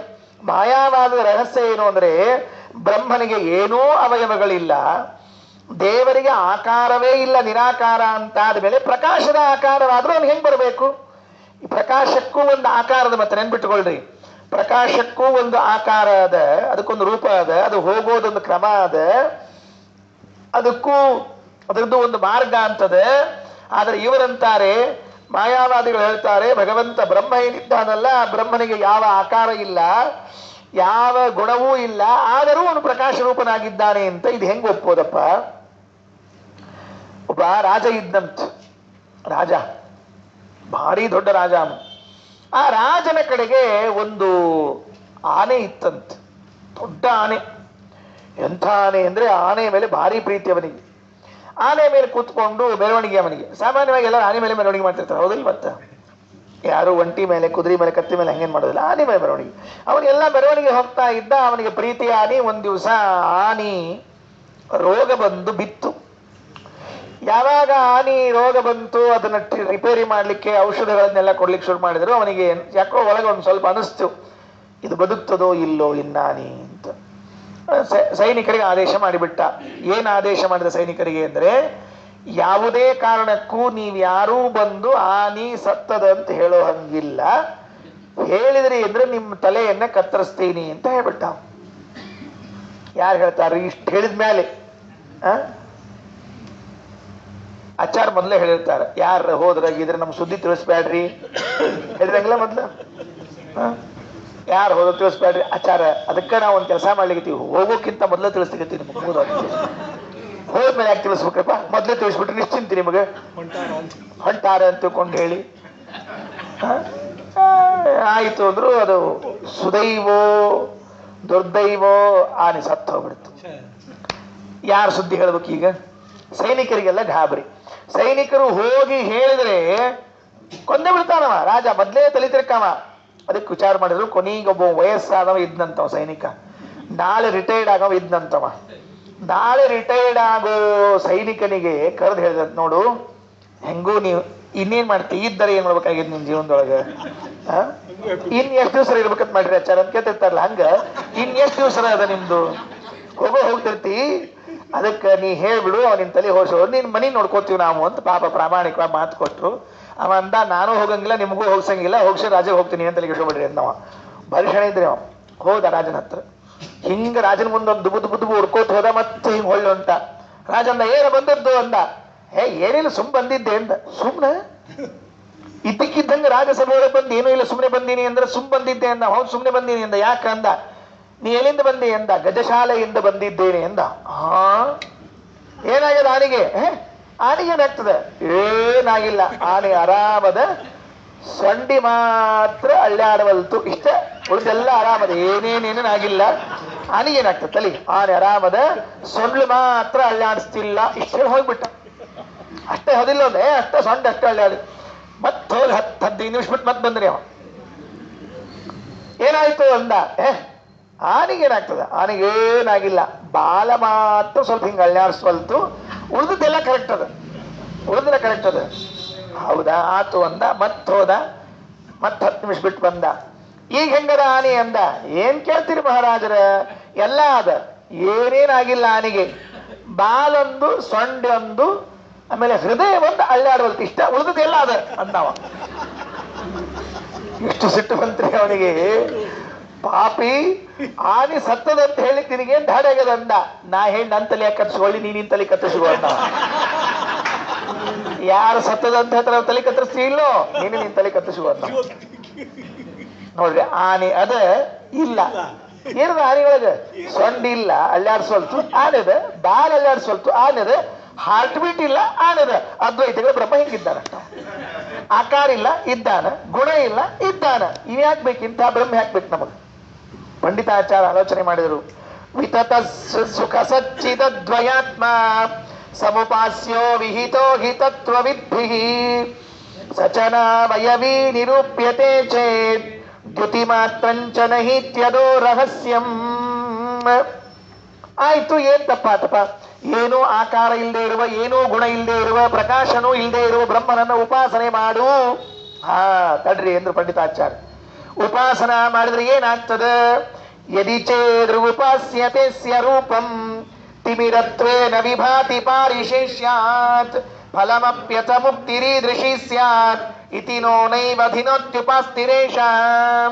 ನೀವು ಹೇಗೆ ಉಪಾಸನೆ ಮಾಡ್ತೀರೋ ಹಾಗೇ ಫಲವನ್ನ ಪಡಿತೀರಿ. ಫಲನು ಹಂಗೆ ಇರ್ತದೆ, ನೆನಪಿಟ್ಟುಕೊಳ್ರಿ. ಉಪಾಸನೆ ಹೆಂಗ್ ಮಾಡ್ಲಿಕ್ಕತ್ತೀರಿ? ದೇವರಿಗೆ ನಿರಾಕಾರ, ದೇವರು ನಿರ್ಗುಣ, ದೇವರು ಪ್ರಕಾಶ ರೂಪ ಅಲ್ಲ ಅಂದ್ರೆ ಏನು? ಕತ್ಲಿ ಅಂತ ಅರ್ಥ. ದೇವರ ಪ್ರಕಾಶ ರೂಪನಲ್ಲ, ಗುಣ ಇಲ್ಲ, ಆಕಾರ ಇಲ್ಲ. ಉಪಾಸನ ಮಾಡಿದ ಮೇಲೆ ಫಲ ನಿಮಗೆ ಎಂಥದ್ದು ಬರಬೇಕು? ಗುಣ ಇಲ್ಲದ, ಆಕಾರವಿಲ್ಲದ ಕತ್ತಲೆಯೇ ನಿಮಗೆ ಫಲವಾಗಿ ಬರ್ತದೆ. ಯಂ ಯಥಾ ಉಪಾಸತೆ ತಥೈವ ಭವತಿ. ವೇದ ಹೇಳ್ತದೆ, ನೀವು ದೇವರನ್ನ ಹೇಗೆ ಉಪಾಸನೆ ಮಾಡ್ತೀರೋ ನಿಮಗೆ ಹಾಗೇ ಫಲ ಸಿಗುತ್ತದೆ. ಒಂದು ಸುಭಾಷಿತ ಇತ್ರಿ, ನಮ್ ಗುರುಗಳು ಹೇಳ್ತಿರ್ಬೇಕು ಸುಭಾಷಿತವನ್ನ. ನೋಡಪ್ಪ, 3 ಮಂದಿ ಒಳಗ ನಿನ್ನ ಭಾವನಾ ಹೆಂಗಿರ್ತದ ಫಲ ಹಂಗೆ ಕೊಡ್ತದಂತ. 3 ಮಂದಿ ಒಳಗೆ ನಿನ್ನ ಭಾವನಾ ಹೆಂಗೋ ಫಲ ಹಂಗ.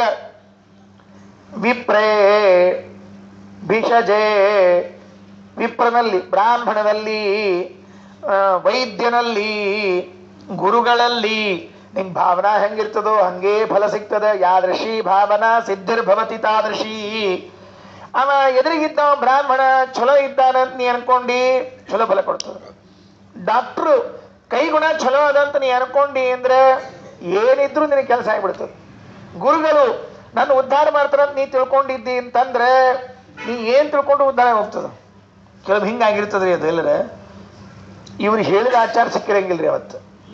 ಇವ್ರದ್ದು ಊಟಕ್ಕೆ ಅವ್ರು ಹೇಳಿದ ಆಚಾರ ಸಿಕ್ಕಿರಂಗಿಲ್ಲ. ಯಾರೋ ಸಿಕ್ಬಿಟ್ಟಿರ್ತಾರೆ. ಅವ್ರು ಬಂದ್ರೆ ಚಲೋ ಆಗ್ತಿತ್ತು, ಅವ್ರು ಬಂದು ಚಲೋ ಆಗ್ತಿತ್ತು ಅಂತ ಇವ್ರು ಪೇಚಾಡ್ಕೋತ ಕೂತಿದ್ರು ಅಂತ ಈ ಬಂದು ಬ್ರಾಹ್ಮಣ ಗೋವಿಂದ ಅಂತ ಅರ್ಥ. ಇಲ್ಲ, ಅವನ ಮೇಲೆ ಭಕ್ತಿ ಇಲ್ಲ, ನಮಗೆ ಭಕ್ತಿ ಇಲ್ಲ. ಇಲ್ಲ ಅಂದ ಮೇಲೆ ನೀವು ಊಟಕ್ಕೆ ಹಾಕಿದ್ರು ಫಲ ಬರೋದಿಲ್ಲ. ಯಾಕೆ? ನಿಮ್ಮ ಭಾವನೆ ಇಲ್ಲ ಅವನಲ್ಲಿ. ನಮ್ಮ ಆಚಾರ ಬಂದ್ರೆ ಚಲೋ ಇರ್ತಿತ್ತು, ನಮ್ಮ ಆಚಾರ ಬಂದ್ರೆ ಚಲೋ ಇರ್ತಿತ್ತು, ನಿಮ್ಮ ಆಚಾರ ಬರ್ಬೇಕಾಗಿತ್ತು, ಬರ್ಲಿಲ್ಲ. ಅಂದಮೇಲೆ ನೀವು ಅವರಲ್ಲಿ ಭಾವನೆಯನ್ನ ವ್ಯತ್ಯಾಸ ಮಾಡಿದ್ದೀರಿ. ಈ ಬ್ರಾಹ್ಮಣನಿಗೆ ನೀವು ಊಟಕ್ಕೆ ಹಾಕಿದ್ರು ಫಲ ಇಲ್ಲ. ವೈದ್ಯ ಅವ ಜಗತ್ತು ಫೇಮಸ್ ಆಗಿರ್ಲಿ, ಅವ ಜಗತ್ತಿನ ತುಂಬ ಪ್ರಸಿದ್ಧನಾಗಿರ್ಲಿ ವೈದ್ಯ. ಆದರೆ ನಿಮಗೆ ಅವನ ಮೇಲೆ ಭಾವನಾ ಇದ್ದಿದ್ದಿಲ್ಲ ಅಂದ್ರೆ ನೀವು ಎಷ್ಟು ಔಷಧ ತಗೊಂಡ್ರು ನಿಮಗೆ ಆರಾಮ ಆಗಿಲ್ಲ. ನಿಮ್ಮ ಓಣಿ ಒಳಗೆ ಒಬ್ಬ ಡಾಕ್ಟರ್ ಇರ್ತಾನವ, ಅವಾಗ ಏನೂ ಬರ್ತಿರಂಗಿಲ್ರಿ. ಅವ ನೀರು ಹಾಕಿ ಚುಚ್ಚಿರ್ತಾನವ, ಸರಿಂಜು. ಅವ ನೀರು ಹಾಕಿ ಚುಚ್ಚಿದ ಅಂದ್ರೆ ಇವಾಗ ಆರಾಮ ಆಗ್ಬಿಟ್ಟಿರ್ತದ. ಆಹಾ, ನೀನು ನಮ್ಮ ಹತ್ರ ಕಡೆ ಹೋಗಿದ್ದು ಹೇಳ್ತೀನಿ, ಒಂದು ಚುಚ್ಚಿದವ ಮಾಡ್ಬಿಡ್ತು ನೋಡೋದು. ಏನೂ ಇರಂಗಿಲ್ಲದ್ರೊಳಗೆ ವಿಶ್ವಾಸ ಅಷ್ಟೆ, ಭಾವನಾ ಅಷ್ಟೆ. ನೀವು ಹೆಂಗೆ ಭಾವನಾ ಮಾಡ್ತೀರಿ ಹಂಗೆ ಫಲ ಬರ್ತದೆ. ಹಂಗಾರೆ ದೇವರ ಬಗ್ಗೆ ನಿಮ್ಮ ಭಾವನಾ ಏನು? ದೇವರು ಆಕಾರ ಇಲ್ಲ, ದೇವರು ಬೆಳಕಿಲ್ಲ, ದೇವರು ಕತ್ಲಿ, ನೀವು ಕತ್ಲಿ ಅಷ್ಟೆ. ಪಂಡಿತಾಚಾರ್ಯ ಅಂತಾರೆ ಇದನ್ನು. ಎಂಥ ಸ್ಥಿತಿ ನಮ್ದೆಲ್ಲಾದರೂ. ಯದಿ ಚೇದೃಗುಪಾಸ್ಯತೆ ಸ್ಯ ರೂಪಂ ತಿಮಿರತ್ವೇ ನ ವಿಭಾತಿ ಪಾರಿಷೇಚ್ಯಾತ್ ಫಲಮಪ್ಯಥ ಮುಕ್ತಿರೀದೃಶಿ ಸ್ಯಾತ್ ಇತಿ ನೋ ನೈವಧಿನೋತ್ಯುಪಾಸ್ತಿರೇಚ.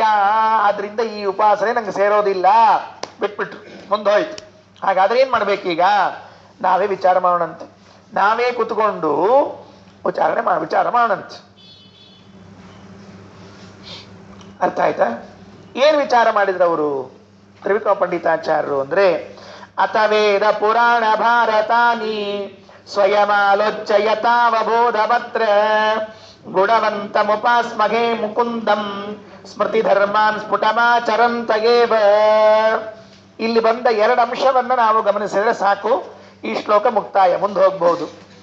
ಏನ್ ಮುಕ್ತಾಯ? ಶಾಸ್ತ್ರದ ವಿಷಯ ನಮಗೆ ತಿಳಿಬೇಕಾದರೆ, ಇದನ್ನು ಬಹಳ ಮಹತ್ವದ ಮಾತು, ನನ್ನ ವೈಯಕ್ತಿಕ ಅನುಭವ ಹೌದು, ನೀವೆಲ್ಲರೂ ಕೂಡ ಇದನ್ನು ಅನುಭವಿಸಿರ್ತೀರಿ. ಇದನ್ನೊಂದು ಪ್ರಯತ್ನ ಮಾಡ್ರಿ. ಒಂದು ಮಾತು ಹೇಳ್ತಾರೆ, ನಮಗೆ ಎಲ್ಲಿವರೆಗೆ ಶಾಸ್ತ್ರ ಒಳಗೆ ಹೋಗೋದಿಲ್ಲ ಪಂಡಿತಾಚಾರ್ಯ ದೃಷ್ಟಿಯಲ್ಲಿ ಅಂದ್ರೆ, ಸ್ಮೃತಿ ಧರ್ಮಾನ್ ಸ್ಫುಟಮಾಚರಂತ ಏವ. ಎಲ್ಲಿವರೆಗೆ ನಾವು ವೇದೋಕ್ತವಾದ ಶಾಸ್ತ್ರೀಯ ಕರ್ಮಗಳನ್ನ ಆಚರಣೆಯಲ್ಲಿ ತರೋದಿಲ್ಲ, ಅಲ್ಲಿವರೆಗೆ ನಮಗೆ ಶಾಸ್ತ್ರ ಬುದ್ಧಿಯಲ್ಲಿ ಇಳಿಯುವುದಿಲ್ಲ. ಇದು ನಾನು ಹೇಳಿದ್ದಲ್ಲ, ತ್ರಿವಿಕ್ರಮ ಪಂಡಿತಾಚಾರ್ಯ ಕಾಲದಲ್ಲಿ ತ್ರಿವಿಕ್ರಮ ಪಂಡಿತಾಚಾರ್ಯ ಹೇಳಿದ ಮಾತು. ಅವರಂತಾರೆ, ಸ್ಮೃತಿ ಧರ್ಮಾನ್ ಸ್ಫುಟಮಾಚರಂತ ಏವ. ನೀವು ಸಂಧ್ಯಾ ವಂದನೆ ಮಾಡ್ತೀರಾ, ಗೌರಿ ಪೂಜೆ ತುಳಸಿ ಪೂಜೆ ಮಾಡ್ತೀರಾ, ಕೃಷ್ಣ ಮಂತ್ರ ಜಪ ಮಾಡ್ತೀರಾ, ಇವುಗಳ ಬಲ ಇದ್ರೆ ಮಾತ್ರ ನಿಮಗೆ ತತ್ವಜ್ಞಾನ ಅರ್ಥ ಆಗ್ತದೆ, ಶಾಸ್ತ್ರ ಅರ್ಥ ಆಗ್ತದೆ. ಇದು ಇಲ್ಲವ, ನೀವು ಏನ್ ತಲೆ ಬಡ್ಕೊಂಡ್ರು ಅರ್ಥ ಆಗೋದಿ ಆದಂಗಾಗಿರ್ತದೆ. ನೆನಪಿಟ್ಕೊಳ್ರಿ, ಮತ್ತೆ ಆಗಂಗಿಲ್ಲ ಅಂತ ಹೇಳಿಗತ್ತಿಲ್ಲ, ಆದಂಗಾಗಿರ್ತದೆ. ಈ ಕೆಲವ್ರು ಅಂತಿರ್ತಾರೆ ನೋಡ್ರಿ, ಮೈಲಿಗೆ ಆದಂಗ ಆಗ್ಯದ ಅಂತಿರ್ತಾರಲ್ಲ, ಅವ್ರಿಗೇನು ಆಗಿರಂಗಿಲ್ಲ, ಮೈಲಿಗೆ ಆಗಿರಂಗಿಲ್ಲ, ಅವ್ರಿಗೆ ತಾಕಿದಂಗ ಆತು, ಮೈಲಿಗೆ ಆದಂಗ ಆತು, ತುಳ್ದಂಗ ಆತು ಅಂತಿರ್ತಾರಲ್ಲ, ಹಂಗ ಶಾಸ್ತ್ರ ತಿಳಿದಂಗಾಗಿರ್ತ ಹೊರತಾಗಿ ತಿಳಿದಿರೋದಿಲ್ಲ. ಎಲ್ಲಿವರೆಗೆ ಇವನು ಚಂದ ಆಚರಣೆಯನ್ನ ಮಾಡೋದಿಲ್ಲ, ಧರ್ಮಾಚರಣೆಯನ್ನು ಮಾಡೋದಿಲ್ಲ, ಅಲ್ಲಿವರೆಗೆ ಇವನಿಗೆ ಏನೂ ಉಪಯೋಗ ಬೀಳುವುದಿಲ್ಲ. ಶ್ರೀಮದಾಚಾರ್ಯ ಸಿದ್ಧಾಂತವೂ ಹೌದು, ತ್ರಿವಿಕ್ರಮ ಪಂಡಿತಾಚಾರ್ಯ ಮಾತು ಹೌದು. ಕರ್ಮಣ ಜ್ಞಾನ ಮಾತನೋತಿ. ನೀವು ಕರ್ಮವನ್ನ ಮಾಡಿದರೆ ಮಾತ್ರ ಜ್ಞಾನ ಪಡಲಿಕ್ಕೆ ಸಾಧ್ಯ ಆಗ್ತದೆ.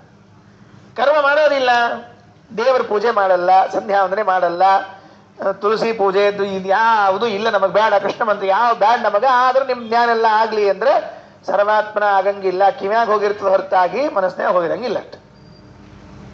ಅದಕ್ಕೆ ಅವರು ಆಲೋಚನೆ ಮಾಡಿ ಸ್ವಯಂ ತಾವೇ ಕುತ್ಕೊಂಡ್ಬಿಟ್ರು. ಮಹಾಭಾರತಾದಿಗಳನ್ನೆಲ್ಲವನ್ನ ತಾವೇ ಆಲೋಚನೆ ಮಾಡ್ಲಿಕ್ಕೆ ಶುರು ಮಾಡಿದರು. ಅಥವೇದ ಪುರಾಣ ಭಾರತಾನಿ ಸ್ವಯಮಾಲೋಚ್ಯ ಯಥಾಪಬೋಧಮತ್ರ ಗುಣವಂತಮುಪಾಸ್ಮಹೇ ಮುಕುಂದಂ ಸ್ಮೃತಿ ಧರ್ಮಾನ್ ಸ್ಫುಟಮಾಚರಂತಗೇವ.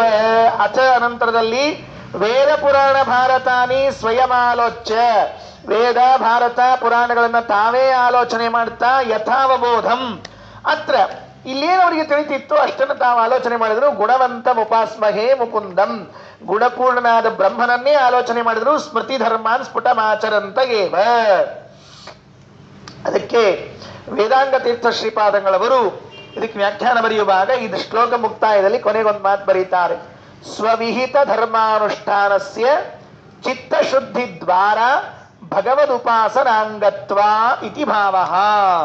ವೇದಾಂಗ ತೀರ್ಥರು ಹೇಳುವುದೇನು ಅಂದ್ರೆ, ಸ್ವವಿಹಿತ ಧರ್ಮಾನುಷ್ಠಾನಸ್ಯ, ನನಗೆ ಯಾವ ಧರ್ಮಾನುಷ್ಠಾನವನ್ನ ಮಾಡಲಿಕ್ಕೆ ಹೇಳಲಾಗಿದೆಯೋ ಇದನ್ನು ನಾವು ಅನೇಕ ಬಾರಿ ಕೇಳಿರ್ತೇವೆ. ಆದರೆ ಕೇಳಿದವರು ಏನನ್ನ ಮರ್ತಿರ್ತೇವೆ ಅಂದ್ರೆ, ನನಗೆ ಯಾವುದನ್ನ ಮಾಡಲಿಕ್ಕೆ ಹೇಳಿದ್ದಾರೆ, ಇದು ಯಾತಕ್ಕಾಗಿ ಎನ್ನುವುದನ್ನು ಮರ್ತಿರ್ತೇವೆ. ನಾವು ಅನ್ಕೊಂಡದ್ದು ಮಾಡ್ರಿ ಮಾಡ್ರಿ ಅಂತ ಪೀಡಿಸ್ತಿದ್ದಾರೆ. ನಮಗೆ ಏನ್ ತಿಳ್ಕೊಂಡಿರ್ತೀವಿ? ನಮಗೆ ಪೀಡಿಸುವ ಅವಶ್ಯಕತೆ ಅವರಿಗೇನು ಇಲ್ಲ ಶಾಸ್ತ್ರದವರಿಗೆ. ಅವ್ರಿಗೆ ಹೇಳಬೇಕಾದದ್ದೇನು ಅಂದ್ರೆ, ನೀವು ಮಾಡ್ರಿ ಮಾಡ್ರಿ ಅಂತ ಹೇಳೋದು ಮಾಡಿದಾಗ ನಿಮಗೆ ಮುಂದಿನ ಹೆಜ್ಜೆ ಜ್ಞಾನ ಪ್ರಾಪ್ತಿ. ಜ್ಞಾನ ಸಿಗಬೇಕು ಅಂತಿದ್ರೆ ಸ್ವವಿಹಿತ ಧರ್ಮಾನುಷ್ಠಾನವನ್ನ ಮಾಡಲೇಬೇಕು. ಅರ್ಜುನನಿಗೆ ಭಗವದ್ಗೀತೆ ಉದ್ದಕ್ಕೂ ಹೇಳಿದ್ದು ಕೃಷ್ಣ ಅದನ್ನೇ. ಸ್ವವಿಹಿತ ಕರ್ಮಾನುಷ್ಠಾನವನ್ನ ಮಾಡು, ನಿನಗೆ ಲಾಭ ಆಗ್ತದೆ ಅಂತ. ನಮಗೂ ಅಷ್ಟೇ, ನಮ್ಮ ಧರ್ಮವನ್ನು ನಾವು ಪರಿಪಾಲನೆ ಮಾಡಬೇಕು. ಕೆಲವರಿಗೆ ಏನಾಗ್ತಿರ್ತದೆ ಅಂದರೆ, ನಮ್ಮ ಧರ್ಮಕ್ಕಿಂತ ಈ ಪಕ್ಕದ ಮನೆಯವ್ರ ಧರ್ಮ ಭಾಳ ಚಂದ ಹಿಡಿಸ್ತಿರ್ತದೆ. ಅವರೆಲ್ಲ ಆರಾಮ ಇರ್ತಾರೆ ನೋಡ್ರಿ. ನಾವು ಕೆಲವು ಹಿಂಗೆ ಕೇಳ್ತಿರ್ತೀವಿ, ಅಲ್ರಿ ಆಚಾರ ಅವ್ರು ಏನೂ ಧರ್ಮ ಮಾಡಂಗಿಲ್ಲ, ಏನು ಮಾಡಂಗಿಲ್ಲ, ಎಷ್ಟು ಆರಾಮಿದ್ದಾರಲ್ರಿ ಆಚಾರ ಅವರು, ನಮಗೆ ಮಾಡ್ರಿ ಅಂತೀರಿ, ನೀವು ಯಾಕೆ ಸುಳ್ಳೆ ನಮಗೆ ಹಿಂಗಂತೀರಿ? ಹಂಗೆ ಆಗ್ತಿರ್ತದ್ರಿ ಅದು. ಅದಕ್ಕೆ ಕೃಷ್ಣ ಹೇಳ್ಯಾನ್ರಿ, ಶ್ರೇಯಾನ್ ಸ್ವಧರ್ಮೋ ವಿಗುಣ ಪರಧರ್ಮಾತ್ ಸ್ವನುಷ್ಠಿತಾತ್ ಸ್ವಧರ್ಮೇ ನಿಧನಂ ಶ್ರೇಯ ಪರಧರ್ಮೋ ಭಯಾವಹ. ಅರ್ಜುನ, ನೀ ಆ ಕಡೆ ಈ ಕಡೆ ನೋಡ್ಕೋತ ಕೂಡ್ಲಿಕ್ಕೆ ಹೋಗ್ಬೇಡ್ತಮ್ಮ, ನಿಂದಷ್ಟು ನೀ ನೋಡ್ ಮೊದ್ಲು. ನಮಗೆ ಮಂದಿಲಿ ನೋಡಿದಾಗ ಭಾಳ ಇಂಟ್ರೆಸ್ಟ್ ರೀ ನಮಗೆ. ಅದೇನೋ ನಮ್ಮಲ್ಲಿ ಒಂದು ಗಾದಿ ಮಾತಿತ್ರಿ, ಅದು ತನ್ನೆಲ್ಯಾಗ ಕತ್ ಸತ್ ಬಿದ್ದಿತ್ತಂತೆ, ಮಂದಿ ಎಲೆಯಾಗೆ ನೊಳ ತೆಗಿಲಿಕತ್ತಿದ್ದಂತೀವ. ನಮ್ಗೆ ಇಂಥ ಬುದ್ಧಿ ರೀ, ನಮ್ದೇನು ನಾವು ಮಾಡಬೇಕು. ಒಂದು ತಿಳ್ಕೊಳ್ರಿ, ಸುಮ್ಮನೆ ಪ್ರಾಸಂಗಿಕವಾಗಿ ಒಂದು ಮಾತು ಹೇಳ್ತೀನಿ. ಬೇರೆ ಇಷ್ಟು ಮತದವರಿದ್ದಾರೆ, ಯಾರಾದರೂ ಒಬ್ಬರಾದರೂ ನಮ್ಮ ಮತದ ಬಗ್ಗೆ ಚಲೋ ಅಂತ ಮಾತಾಡ್ತಾರ? ನಮ್ಮ ಮತ ಶ್ರೇಷ್ಠ ಅಂತಾರಲ್ಲ. ನಾವು ಮಾತ್ರ ಅವ್ರದೆಲ್ಲ ಸಿದ್ಧಾಂತ, ಅವ್ರದ್ದೇನು ಆಚರಣೆ ಗಿಚರಣೆ ನೋಡಿ ಎಷ್ಟು ಚಲೋ ಅದು ಆಚಾರ. ಊಟ ಕೊಡ್ಬೇಕಾದ್ರೆ ನೀವು ಪ್ರೇಯರ್ ಮಾಡೋದಂತೆ, ಮುಗೀತು ಊಟ ಮಾಡೋದಂತೆ, ಆಮೇಲೆ ಯಾವುದೋ ಒಂದು ವಾರ ಎಂದೋ ಒಂದು ವಾರಕ್ಕೊಮ್ಮೆ ಹೋಗಿ ಅಷ್ಟು ಹಿಂಗೆ ಆರಾಮ್ ನೋಡ್ರಿ ಆಚಾರ. ನಮಗೇನಾಗಿರ್ತದೆ ಅಂತಂದ್ರೆ, ನಮ್ಮ ಧರ್ಮಕ್ಕಿಂತಲೂ ಪರಕೀಯರ ಧರ್ಮಗಳು ಬಹಳ ರುಚಿ ರುಚಿಯಾಗಿ ಕಾಣ್ತಿರ್ತಾವೆ. ಯಾಕೆ ಅಂದರೆ ಅದರಲ್ಲಿ ಸೌಲಭ್ಯಗಳು ಜಾಸ್ತಿ ಅವ. ನಮ್ಮ ಆಲಸ್ಯತನಕ್ಕೆ ಎಷ್ಟು ಅನುಕೂಲ ಆಗಬೇಕು ಅಷ್ಟೆಲ್ಲ ಅದ್ರೊಳಗವ. ಮೈ ಉಣ್ಲಿಕ್ಕೆ ಎಷ್ಟು ಸಾಧ್ಯದ ಅಷ್ಟು ಉಣ್ಲಿಕ್ಕೆ ಪಕ್ಕದವ್ರ ಮನೆಯಲ್ಲಿ ಚೆನ್ನಾಗಿ ಕಾಣಿಸ್ತದೆ. ನಮ್ಮಲ್ಲಿ ಕಷ್ಟ ಇದ್ರೂ ಅಡ್ಡಿ ಇಲ್ಲ, ನಮ್ದನ್ನ ನಾವು ಆಚರಣೆ ಮಾಡಬೇಕೇ ವಿನಃ ಬೇರೆದನ್ನು ಮಾಡಬಾರ್ದು. ಅದಕ್ಕೆ ಸ್ವವಿಹಿತ ಧರ್ಮಾನುಷ್ಠಾನಸ್ಯ ಚಿತ್ತಶುದ್ಧಿ ದ್ವಾರ ಭಗವದುಪಾಸನ ಅಂಗತ್ವಾತ್, ಭಗವಂತನ ಉಪಾಸನ ಅಂತ ಕರೆಸಿಕೊಳ್ತಕ್ಕಂಥದ್ದು. ಇಷ್ಟು ಮುಗೀತು. 61ನೇ ಪದ್ಯ ಮುಗಿಸ್ಬಿಡೋಣಂತ ಇವತ್ತು. 61ನೇ ಪದ್ಯದಲ್ಲಿ ಏನಿದೆ ಅಂತ ಕೇಳಿದ್ರೆ, ಅವಧಾರ್ಯ ಯದೇತಿ ಕಾರ್ಯಮಾರ್ಯ ಸವಿವೇಕಾದುಪಚಕ್ರಮೇ ವಿಧಾತುಂ ಪರಿಪೂರ್ಣಮತೇರ್ಜಗತ್ ಸುಕೀರ್ತಿಂ ಪರಿಪೂರ್ಣಾಮಶೃಣೋತ್ತದಾ ವಿಶುದ್ಧಾಂ. ಯಾವಾಗ ಇವರು ಸರಿಯಾಗಿ ಈ ನಿರ್ಧಾರ ಮಾಡಿಕೊಂಡ್ರು, ಇನ್ಯಾವ ಮಾಯಾವಾದವನ್ನು ಅಧ್ಯಯನ ಮಾಡೋದು ಬೇಡ, ಏನು ಬೇಡ, ನಮ್ಮಿಷ್ಟಕ್ಕೆ ನಾವೇ ಗ್ರಂಥಗಳನ್ನು ಪುರಾಣಗಳನ್ನು ಅಧ್ಯಯನ ಮಾಡಿಕೊಂಡು ಗುಣಪೂರ್ಣನಾದ ಭಗವಂತನ ಉಪಾಸನೆಯನ್ನು ಮಾಡೋಣ ಅಂತ ಹೊರಟರು. ಆಗ ಕಿವಿಗೆ ಬಿತ್ತಂತೆ ಇವರಿಗೆ ಏನು? ಮಧ್ವಾಚಾರ್ಯರ ಕೀರ್ತಿ. ಮಧ್ವಾಚಾರ್ಯರು ಭಗವಂತನ ಗುಣಪೂರ್ಣತ್ವ ಉಪಾಸನೆಯನ್ನು ಹೇಳ್ತಾ ಇದ್ದಾರೆ, ಭಾಷ್ಯಕಾರರಾಗಿ ಬಂದಿದ್ದಾರೆ, ಅದ್ಭುತ ಭಾಷ್ಯ ಬರೆದಿದ್ದಾರೆ ಅಂತ ಹೇಳಿ ಅವರ ಕೀರ್ತಿ ಇವರ ಕಿವಿಗೆ ಬಿತ್ತು. ನೋಡ್ರಿ ಹೆಂಗೆ ಯೋಗ ಹೆಂಗಿರ್ತದೆ. ಒಮ್ಮೆ ಮನುಷ್ಯ ಸಾಧನೆ ಮಾಡಿಕೊಂಡು ಉದ್ಧಾರ ಆಗಬೇಕು ಅಂತ ಹೊರಟ ಅಂತ ಆದ ಕೂಡಲೇ ಆ ಕಡೆಯಿಂದ ದೈವಿ ಪ್ರೇರಣೆ ಪ್ರಾರಂಭ ಆಗಿಬಿಡ್ತದಂತ. ಎಷ್ಟೋ ಮಂದಿ ಗೊತ್ತಿರಂಗಿಲ್ಲ, ಇವರಿಗೆ ಕಾಲ ಬಂದಿದೆ, ಪಕ್ವ ಆಗಿದೆ ಅಂತ ಗೊತ್ತಿರೋದಿಲ್ಲ. ಒಂದೇ ತಿಳ್ಕೊಳ್ರಿ, ತ್ರಿವಿಕ್ರಮ ಪಂಡಿತಾಚಾರ್ಯ ಊರು ಕಾವು ಮಠ ಅಂತ ಹೆಸರವರದ್ದು. ಆಚಾರ್ಯ ಹೇಳ್ಕೊಂಡದ್ದು ಕಾಸರಗೋಡಿನಲ್ಲಿ ವಿಷ್ಣುಮಂಗಲ ದೇವಾಲಯ. ಅಲ್ಲಿಂದ ಅಲ್ಲಿಗೆ ಸರಿಯಾಗಿ 5 ಕಿಲೋಮೀಟರ್ ಅಂತಾರೆ, ಭಾಳ ದೂರ ಇಲ್ಲೇ ಇಲ್ಲ. ಒಂದು 4-5 ಕಿಲೋಮೀಟರ್ ಅಂತರದಲ್ಲಿ ಆಚಾರ್ಯ ಬಂದು ನಿಂತ್ಕೊಂಡ್ರು. ಅಂದ್ರೆ ಅಷ್ಟು ಹತ್ರ ಬಂದ್ರು ವಾಯುದೇವರು. ಯಾಕೆ? ತ್ರಿವಿಕ್ರಮ ಪಂಡಿತಾಚಾರ್ಯ ಎಂಬ ಯೋಗ್ಯ ಸುಜೀವಿ ಸಾಧನೆ ಮಾಡಿಕೊಳ್ಳಿಕ್ಕೆ ತಯಾರಾಗಿದ್ದಾನೆ, ಪಕ್ವವಾಗಿದೆ ಅಂತ ತಾವೇ ಅಲ್ಲಿಗೆ ಬಂದು ನಿಂತಿದ್ರಂತ. ನಾವು ಸಾಧನೆ ಮಾಡಿಕೊಳ್ಳಿಕ್ಕೆ ತಯಾರಾಗ್ತೀವಿ ಅಂತ ನಿಂತ್ರೆ ದೇವರು ತಾನಾಗೆ ಗುರುಗಳನ್ನ ಕೊಟ್ಟು ಕಳಿಸ್ತಾನಂತೆ. ದೇವರು ತಾನಾಗೆ ಬಂದು ನಿಲ್ತಾನಂತೆ. ಅಡ್ಡಿ ಇಲ್ಲಪ್ಪ, ಸಾಧನೆ ಮಾಡ್ಕೋತೀನಿ ಅಂತ ಇದ್ದಿ, ಬಾ ಗುರುಗಳು ಕಳಿಸ್ತೀನಿ ಅಂತ ಹೇಳಿ ಗುರುಗಳನ್ನ ಕಳಿಸಿಕೊಡ್ತಾನಂತೆ. ಎಷ್ಟೋ ಜನರಿಗೆ ಹಾಗಾಗಿದ್ದುಂಟು. ಇವರು ಮನಸ್ಸಿನಲ್ಲಿ ಅಂದುಕೊಳ್ಳೋದೇ ತಡ, ಗುರುಗಳು ಸಿಕ್ಕೇ ಬಿಟ್ಟಿರ್ತಾರೆ. ಯಾಕೆ? ಅವ್ರ ಕಾಲ ಪಕ್ವವಾಗಿರ್ತಾರೆ ಅಂತ ಅರ್ಥ. ಕೆಲವರು ತಲೆ ಒಡ್ಕೊಂಡು ಹಾಕಿರ್ತಾರೆ, ಗುರುಗಳ ಭೇಟಿ ಎಲ್ಲ ಗುರುಗಳ ಹೆಸರೇ ಇರಂಗಿಲ್ಲ ಅವ್ರಿಗೆ. ಯಾಕಂದ್ರೆ ಕಾಲ ಪಕ್ವ ಆಗಿರೋದಿಲ್ಲ. ಕಾಲ ಪಕ್ವ ಆಗಬೇಕು. ಅದಕ್ಕೆ ಬಂದರು. ಅವಧಾರ್ಯ ಯದೇತಿ ಕಾರ್ಯಮಾರ್ಯ ಆರ್ಯ ಯದಾ ಇತಿ ಕಾರ್ಯಂ ಅವಧಾರ್ಯ ಸ ವಿವೇಕಾದ ಉಪಚಕ್ರಮೇ ವಿಧಾತುಂ. ಸಧರ್ಮಾನುಷ್ಠಾನವನ್ನು ಮಾಡಿಕೊಂಡು ಮುಂದೆ ಹೊರಲಿಕ್ಕೆ ನಿಂತುಕೊಂಡಿದ್ರೆ ಆಗ ಪರಿಪೂರ್ಣಮತೆ ಹೇ ಮಧ್ವಾಚಾರ್ಯರ ಕೀರ್ತಿಯನ್ನ, ಪರಿಪೂರ್ಣವಾದ ಕೀರ್ತಿಯನ್ನ ಕೇಳಿದ್ರು. ಎಂಥ ಕೀರ್ತಿ ಅದು? ವಿಶುದ್ಧವಾದದ್ದು, ಜಗತ್ತಿನ ತುಂಬ ಹರಡಿದ್ದು ಅಂತ ತಿಳ್ಕೊಳ್ರಿ. ಆಯ್ತು, ಇವರ ಕೀರ್ತಿ ಕೇಳಿದ್ರು. ಮುಂದುಗಡೆಗೆ ಏನಾಯಿತು ಅಂದ್ರೆ ಒಂದು ವ್ಯವಸ್ಥೆ ಆಯಿತು ನೋಡಿ. ಎಷ್ಟು ಸ್ವಾರಸ್ಯ ಮುಂದಿಂದು ಅಂದ್ರೆ, ಆ ಮಾಯಾವಾದದ ಪಂಡಿತರೆಲ್ಲ ಬಂದು ತ್ರಿವಿಕ್ರಮ ಪಂಡಿತಾಚಾರ್ಯರಿಗೆ ಭೇಟಿಯಾದರಂತೆ. ಈ ಹತ್ತಿರದಲ್ಲಿ ಇದ್ದ ವಿದ್ವಾಂಸರು ಇವರೊಬ್ಬರೇ. ಯಾರು? ತ್ರಿವಿಕ್ರಮ ಪಂಡಿತಾಚಾರ್ಯ. ಎಲ್ಲಿ? ಶ್ರೀಮದಾಚಾರ್ಯರು ಯಾವ ಜಾಗದಲ್ಲಿ ಬಂದಿದ್ದಾರಲ್ಲ ಆ ಸುತ್ತಮುತ್ತಲಿನ ಪ್ರದೇಶದಲ್ಲಿ ಗಟ್ಟಿಯಾದ ಪಂಡಿತರು ಯಾರು ಅಂತ ಕೇಳಿದ್ರೆ ತ್ರಿವಿಕ್ರಮ ಪಂಡಿತಾಚಾರ್ಯ. ಎಲ್ಲ ಮಾಯಾವಾದದ ಮಂಡಳಿ ಹೋಗಿ ತಮ್ಮ ಮುಖಂಡರು ಅಂತ ಕರೆಸಿಕೊಂಡಿರುವ ತ್ರಿವಿಕ್ರಮ ಪಂಡಿತಾಚಾರ್ಯರಿಗೆ ಹೇಳಿದ್ರಂತೆ, ಮುಂದಿನ 4-5 ಶ್ಲೋಕಗಳಲ್ಲಿ 62ರಿಂದ 65ರವರೆಗೆ 4 ಶ್ಲೋಕದಲ್ಲಿ ಅವರು ಹೇಳಿದ್ದೇನು ಅಂದ್ರೆ, ನೀವು ಹೇಗಾದ್ರೂ ಮಾಡಿ ಮಧ್ವಾಚಾರ್ಯನ ಸೋಲಿಸಿಬಿಡ್ರಿ. ನೋಡ್ರಿ ಹೆಂಗ್ ತಂದ್ರು, ಸೀನ್ ಹೆಂಗ್ ಕ್ರಿಯೇಟ್ ಮಾಡಿದ್ರು ನೋಡ್ರಿ ಪಂಡಿತಾಚಾರ್ಯರು. ಈಗ ನಾರಾಯಣ ಪಂಡಿತಾಚಾರ್ಯರಿಗೂ ತ್ರಿವಿಕ್ರಮ ಪಂಡಿತಾಚಾರ್ಯರಿಗೂ ಮಧ್ವಾಚಾರ್ಯರಿಗೂ ವಾದ ನಡೀಬೇಕೀಗ. ವಾಸ್ತವಿಕವಾಗಿ ಅದು ಮುಂದಿನ ಸರ್ಗದಲ್ಲಿ ನಡೆಯೋದಿಲ್ಲ, ಅದರ ಮುಂದಿನ ಸರ್ಗದಲ್ಲಿ ನಡೀತದೆ. ಅದು 15ನೇ ಸರ್ಗದಲ್ಲಿ ತ್ರಿವಿಕ್ರಮ ಪಂಡಿತಾಚಾರ್ಯರಿಗೂ ಮಧ್ವಾಚಾರ್ಯರಿಗೂ ವಾದ ಆದದ್ದು ಅಂತ ಹೇಳ್ತಾರೆ. ಆದರೆ ಆ ದೃಶ್ಯ ಬರುವಂತೆ ಪಂಡಿತಾಚಾರ್ಯರು ಕಥಾ ಸಂಯೋಜನೆಯನ್ನು ಮಾಡಿದರು. ಆಚಾರ್ಯ ಗ್ರಂಥ ಅಪಹಾರ ಆದದ್ದು, ಅವರು ಹೋಗಿ ವಿಷ್ಣುಮಂಗಲ ದೇವಾಲಯದವರೆಗೆ ಬಂದದ್ದು, ಜಯಸಿಂಹರಾಜ ಅಲ್ಲಿ ಸೇರಿದ್ದು, ಸರಿಯಾಗಿ ಅಲ್ಲೇ ಹತ್ತಿರದಲ್ಲಿ ಕಾವು ಮಠದಲ್ಲಿ ಪಂಡಿತಾಚಾರ್ಯ ಇದ್ದದ್ದು, ಜನ ಎಲ್ಲ ಹೋಗಿ ಅವರನ್ನ ಪ್ರಾರ್ಥನೆ ಮಾಡಿಕೊಂಡು ದಯಮಾಡಿ ನೀವು ಹೇಗಾದ್ರೂ ಮಾಡಿ ಅವರನ್ನು ಸೋಲಿಸ್ರಿ ಅಂತ ಕೇಳ್ಕೊಂಡದ್ದು ಎಲ್ಲ ಸರಿ ಹೋಯ್ತು. ಈಗ ಸೋಲಿಸ್ರಿ ಅಂದ ಕೂಡಲೇ ಅವರು ಈ ಕಡೆಗೆ ಹೊಂಟರು. ಈ ಕಡೆಗೆ ಹೊಂಟಾಗ ಮಧ್ವಾಚಾರ್ಯರಿಗೂ ತ್ರಿವಿಕ್ರಮ ಪಂಡಿತಾಚಾರ್ಯರಿಗೂ ಭೇಟಿಯಾಯಿತು. ಮುಂದೆ ಅದ್ಭುತವಾದ ವಾಕ್ಯಾರ್ಥ ನಡೆಯಿತು ಅಂತೆಲ್ಲ ಹೇಳಬೇಕಾಗಿದೆ. ಅದನ್ನ 62, 63, 64, 65 ಶ್ಲೋಕದಲ್ಲಿ ಮೊದಲವರು ಬಂದು ಪ್ರಾರ್ಥನೆ ಮಾಡಿಕೊಂಡದ್ದು. ಮಾಯಾವಾದ ಪಂಡಿತ ಮಂಡಳಿಯು ತ್ರಿವಿಕ್ರಮ ಪಂಡಿತಾಚಾರ್ಯ ಬಳಿ ಬಂದು ಪ್ರಾರ್ಥನೆ ಮಾಡಿಕೊಂಡ್ರಂತೆ. ಏನು ಪ್ರಾರ್ಥನಾ? ವಿಹೀನಸ್ತಿಹೀನೋ ಜನೋತಿ ವಾಗ್ಮಿ ಸಮಯಂ ಕೋಪಿ ಪರಂಪರೋಪಯಾತಂ ಕ್ಷಿಪತಂ ತ್ವಮುದಾರ ಯುಕ್ತಿಶೂರೋ ನ ಪರೇ ತತ್ರ ಸಮರ್ಥತಾಂ ರಜೇಯುಃ. ನಃ ಅತಿವಾಗ್ಮಿ ಜನಃ ನಃ ಸಮಯಂ ಪರಂಪರೋಪಯಾತಂ ವಿಹಿನಸ್ತಿ. ಯಾರೋ ಒಬ್ಬ ಭಾರಿ ಮಾತುಗಾರ ಬಂದ್ಬಿಟ್ಟಿದ್ದಾರೆ ನೋಡ್ರಿ. ಹೇಳೋದು ಆ ಮಂಡಳಿ ಎಲ್ಲ ಹೇಳ್ತಾ ಇರೋದು ಏನನ್ನ ಅಂದ್ರೆ, ಮಧ್ವಾಚಾರ್ಯರ ಜನರ ಬಗ್ಗೆ ಹೇಳೋದೇನು ಅಂದ್ರೆ, ಅವರು ಅದ್ಭುತವಾದ ಮಾತುಗಾರಿಕೆ. ಅತಿವಾಗ್ಮಿ ಜನಃ, ಯಾರೋ ಒಬ್ಬ ಮಾತುಗಾರ ಬಂದ್ಬಿಟ್ಟಿದ್ದಾನೆ, ಭಾರಿ ಮಾತಾಡ್ತಾರೆ. ಮಧ್ವಾಚಾರ್ಯರ ಮಾತಿನ ಬಗ್ಗೆ ಪ್ರಶಸ್ತಿ ಇದು.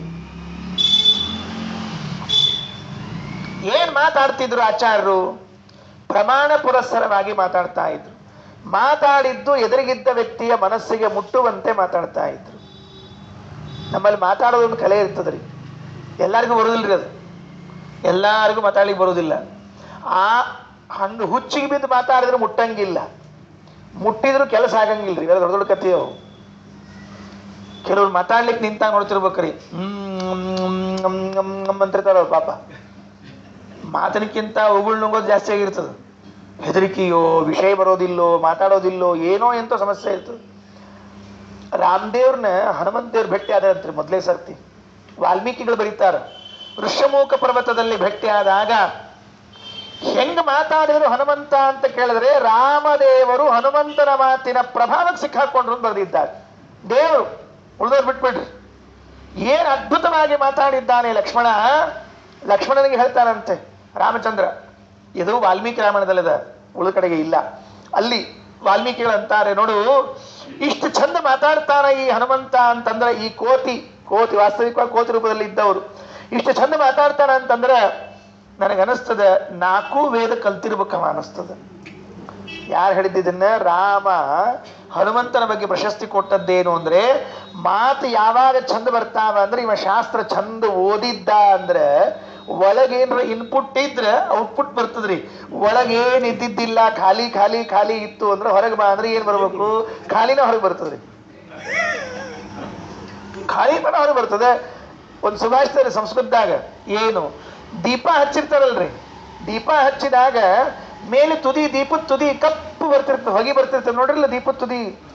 ದೀಪ ಹಚ್ಚಿದಾಗ ಕಪ್ಪು ಯಾಕೆ ಹೊರಗೆ ಬಂತು ಅಂತ ಕೇಳಿದ್ರಂತೆ ಯಾರೊಬ್ರು. ನೀವು ಬೇಗನೆ ಗೊತ್ತಾಗಬೇಕು ಅಂದ್ರೆ ಮೇಣಬತ್ತಿ ನೋಡ್ರಿ, ಮೇಣಬತ್ತಿ ಹಚ್ಚ್ರಿ, ಮೇಲೆ ಕರಿ ಹೋಗ್ತಿರ್ತದೆ. ಯಾಕಂತ ಯಾರೋ ಪ್ರಶ್ನೆ ಮಾಡಿದ್ರು. ಸಿಂಪಲ್ ಉತ್ತರ ರೀ, ಕೊಟ್ಟವರೊಬ್ರು. ಏನು ಅದು ಇಷ್ಟೋ ತನಕ ಏನ್ ತಿಂದದ ಅದನ್ನ ಹೊರಗೆ ಹಾಕ್ಲಿಕ್ಕೆ ಇಷ್ಟೋ ತನಕ ಏನ್ ತಿಂದದದು ಕತ್ಲಿನ್ ತಿಂದದ ಹೊರಗೆ ಏನ್ ಹಾಕ್ತದೆ ಕತ್ಲಿನ ಹಾಕ್ತದ ಮತ್ತೇನ್ ಹಾಕ್ಬೇಕಿನ್ನ. ಯಾಕೆ ಅಂದ್ರೆ ದೀಪ ಬೆಳಗಿದ ಕೂಡಲೇ ಕತ್ತಲೆ ಹೋಯ್ತಲ್ಲ, ಆ ಕತ್ತಲೆಯನ್ನು ತಾನು ತಿಂತಾ ಇದೆ. ತಿಂದ ಮೇಲೆ ಇನ್ಪುಟ್ ಏನದೆ ಔಟ್ಪುಟ್ ಅದೇ ಅದು ಹೊರಗ. ನೀವು ಒಳಗೆ ಏನಿರ್ತದೆ ಹೊರಗಡೆ ಬರ್ತದೆ. ನೀವು ಒಳಗೆ ಏನೋ ಖಾಲಿ ಖಾಲಿ ಖಾಲಿ ಇದ್ರೆ ಹೊರಗೆ ಬಂದ್ರೆ ಏನ್ ಬರ್ಬೇಕು ಹೇಳೋಣ ಅಂತ. ಅದಕ್ಕೆ ಕೆಲವು ಭಂಗಿ ಆಗಿರ್ತೀರಿ ನಮ್ಮ ಉಪನ್ಯಾಸಕ್ಕೆ ಇದ್ದಕ್ಕಿದ್ದಂಗೆ ಎಬ್ಬಿಸ್ಬಿಟ್ಟಿರ್ತಾರೆ. ಆಚಾರ ಒಂದು ಉಪನ್ಯಾಸ ಮಾಡ್ಬಿಡ್ರಪ್ಪ, ಏನೂ ತಯಾರಿರಂಗಿಲ್ಲ ಆಚಾರಿಗೆ. ಮೊದ್ಲೇ ಹೇಳಿದ್ರೆ ತಯಾರು ಮಾಡ್ಕೊಂಡ್ ಬರ್ತಿರ್ತಾರೆ, ಏನೂ ಇರಂಗಿಲ್ಲ ನೋಡ್ರಿ. ಅವಾಗ ಎಷ್ಟು ಚಂದ ಉಪನ್ಯಾಸ ಇರ್ತದೆ. ತಯಾರಿ ಇಲ್ಲದೆ ಇದ್ದಾಗ ಆಚಾರ ಉಪನ್ಯಾಸ ಹೆಂಗಿರ್ತದೆ, ಅದು ಒಂದು ಕಲಾರಿ. ಏನೂ ತಯಾರಿ ಇಲ್ಲದೆ ಹೇಳೋದೊಂದು ಕಲಾ ಇರ್ತದೆ, ಹಂಗೆಲ್ಲ ಬರುದಿಲ್ಲದು. ಇರ್ಲಿ, ಅಂತೂ ನಾನೃಗ್ವೇದ ವಿನೀತಸ್ಯ ನಾಯಜುರ್ವೇದ ಧಾರಿಣ ನಾಸಾಮವೇದ ವಿದುಷಃ ಶಕ್ಯಮೇವಂ ಪ್ರಭಾಷಿತಂ. ರಾಮ ಅಂತಾನೆ ಲಕ್ಷ್ಮಣನ ಮುಂದೆ, ನೋಡು, ಯಾರು ಋಗ್ವೇದ ಓದಿಲ್ಲ, ಯಜುರ್ವೇದ ಓದಿಲ್ಲ, ಸಾಮವೇದ ಓದಿಲ್ಲ, ಅವ್ರಿಗೆ ಇಷ್ಟು ಚಂದಾಗಿ ಮಾತಾಡ್ಲಿಕ್ಕೆ ಬರೋದಿಲ್ಲ. ಯಾಕೆ? ನ ಮುಖೇ ನೇತ್ರಯೋ ವಾಪಿ, ಅವರ ಮುಖದಲ್ಲಿ, ಕಣ್ಣಿನಲ್ಲಿ, ಮೂಗಿನಲ್ಲಿ ಒಂದು ಚೂರು ವಿಕಾರ ಇಲ್ಲ. ಕೆಲವರು ಮಾತಾಡೋ ಕಾಲಕ್ಕೆ ಮೂಗರುಳಿಸಿ, ಕಣ್ಣರುಳಿಸಿ, ಹೊಳಿಸಿ ಕೆಲವರಿಗೆ ಮಾತಾಡೋ ಕಾಲಕ್ಕೆ ಸರಳ ಮಾತಾಡಿ ಬರಂಗಿಲ್ರಿ. ಕಿವಿ ಒಳಗೆ ಬಟ್ಟೆ ಹಾಕೋತಿರ್ತಾರೆ, ತಲೆ ಮೇಲೆ ತೋರಿಸ್ಕೋತಿರ್ತಾರೆ, ಏನೇನೇನೋ ಮಾಡ್ತಿರ್ತಾರೆ ಪಾಪ.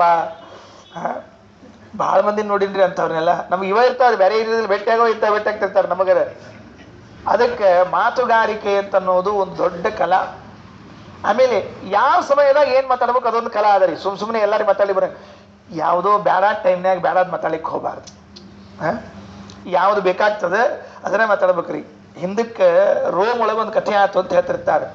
ರೋಮ್ ಒಳಗೆ ಒಂದು ನಿಯಮ ಇತ್ತಂತ. ಏನು ನಿಯಮ ಇತ್ತು ಅಂತಂದ್ರೆ, ಉರುಳು ಹಾಕಿದ್ರೆ ಅಕಸ್ಮಾತ್ತಾಗಿ ಆ ಉರುಳು ಹಾಕಿದ ಹಗ್ಗ ಏನಾದರೂ ಕತ್ತರಿಸಿ ಬಿದ್ದರೆ ಅಥವಾ ಅಕಸ್ಮಾತ್ ಬಚಾವಾದ್ರೆ ಅವನು ಮಾಫಿ ಮಾಡಿ ಬಿಟ್ಬಿಡೋದು ಅಂತ ಒಂದು ಕಥೆ ಇತ್ತಂತ. ಪಾಪ ಅದನ್ನು ನಿಯಮ ಮಾಡ್ಕೊಂಡಿದ್ರು ರೋಮ್ ಹಿಂದಿನ ಒಳಗೆ.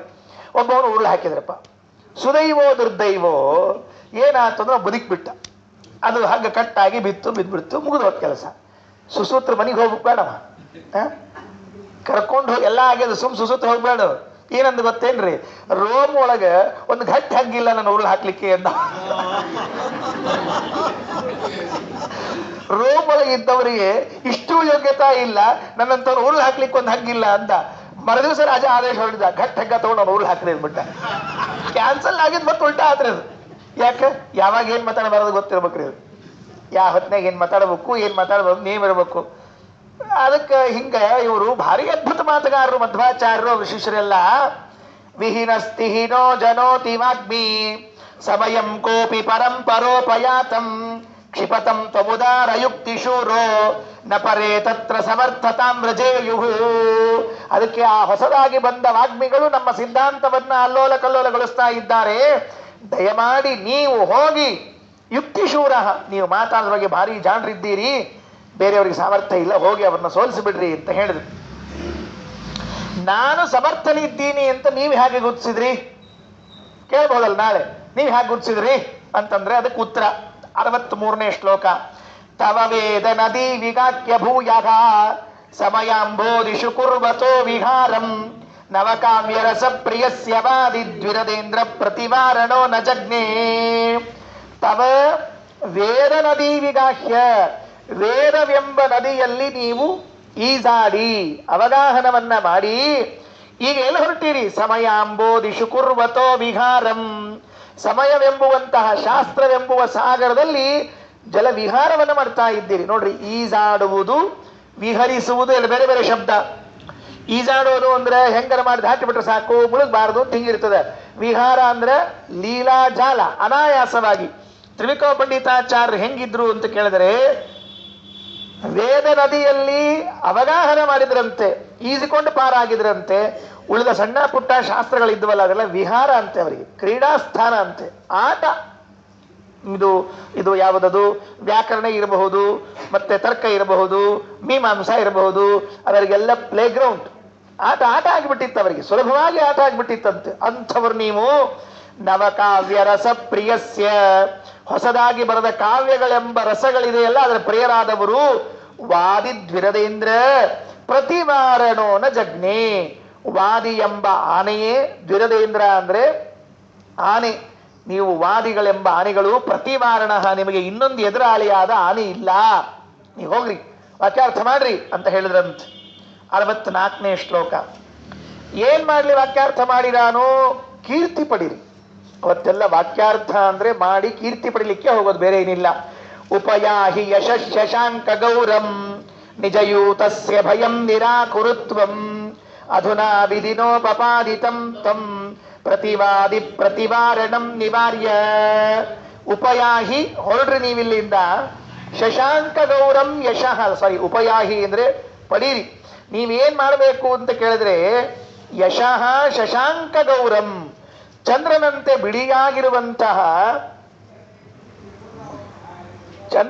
ಬಿಳಿಯಾಗಿರುವಂತಹ ಇದನ್ನ ಕೀರ್ತಿಯನ್ನು ನೀವು ಪಡೀರಿ. ಯಾಕೆ ಬಿಡ್ತೀರಿ? ಅವಶ್ಯವಾಗಿ ಹೋಗ್ಬೇಕು ನೀವು. ಉಪಯಾಹಿ ಅಂದ್ರೆ ಹೊಂದಿರಿ ಅಂತ ಅರ್ಥ. ಅವಶ್ಯವಾಗಿ ನೀವು ಹೊಂದಬೇಕು. ಏನನ್ನ ಹೊಂದಬೇಕು? ಕೀರ್ತಿಯನ್ನು ಹೊಂದಬೇಕು. ಬರೇ ನೀವು ಕೀರ್ತಿಯನ್ನು ಹೊಂದೋದಲ್ಲ. ನಿಜಯೂತಸ್ಯ ಭಯಂ ನಿರಾಕುರುತ್ವಂ, ನಿಮ್ಮ ಗುಂಪಿನವರಿಗೆ, ಮಾಯಾವಾದಿಗಳಿಗೆ ಬಂದಿರುವಂತಹ ಭಯ ಇದೆಯಲ್ಲ, ಆ ಭಯವನ್ನ ನೀವೇನ್ ಮಾಡಬೇಕು ಅಂದ್ರೆ ಪರಿಹಾರ ಮಾಡಬೇಕು, ಹೋಗಲಾಡಿಸಬೇಕು.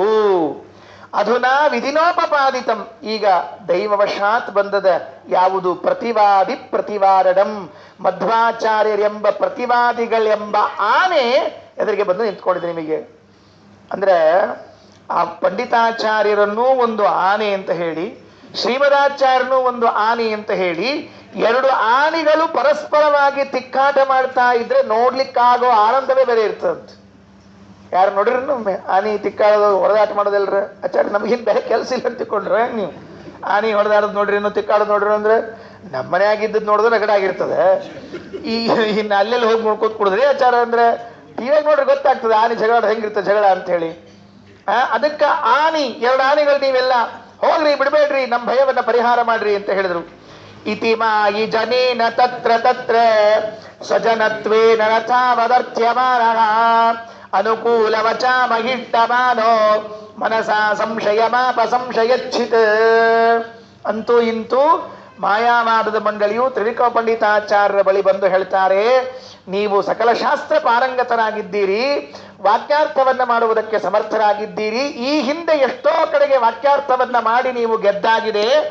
ಇವತ್ತು ನೀವು ಈ ಆಸುಪಾಸಿನ ಪ್ರದೇಶದಲ್ಲಿ ಇದ್ದ ಮಾಯಾವಾದ ಪಂಡಿತರಲ್ಲಿ ಶ್ರೇಷ್ಠರು.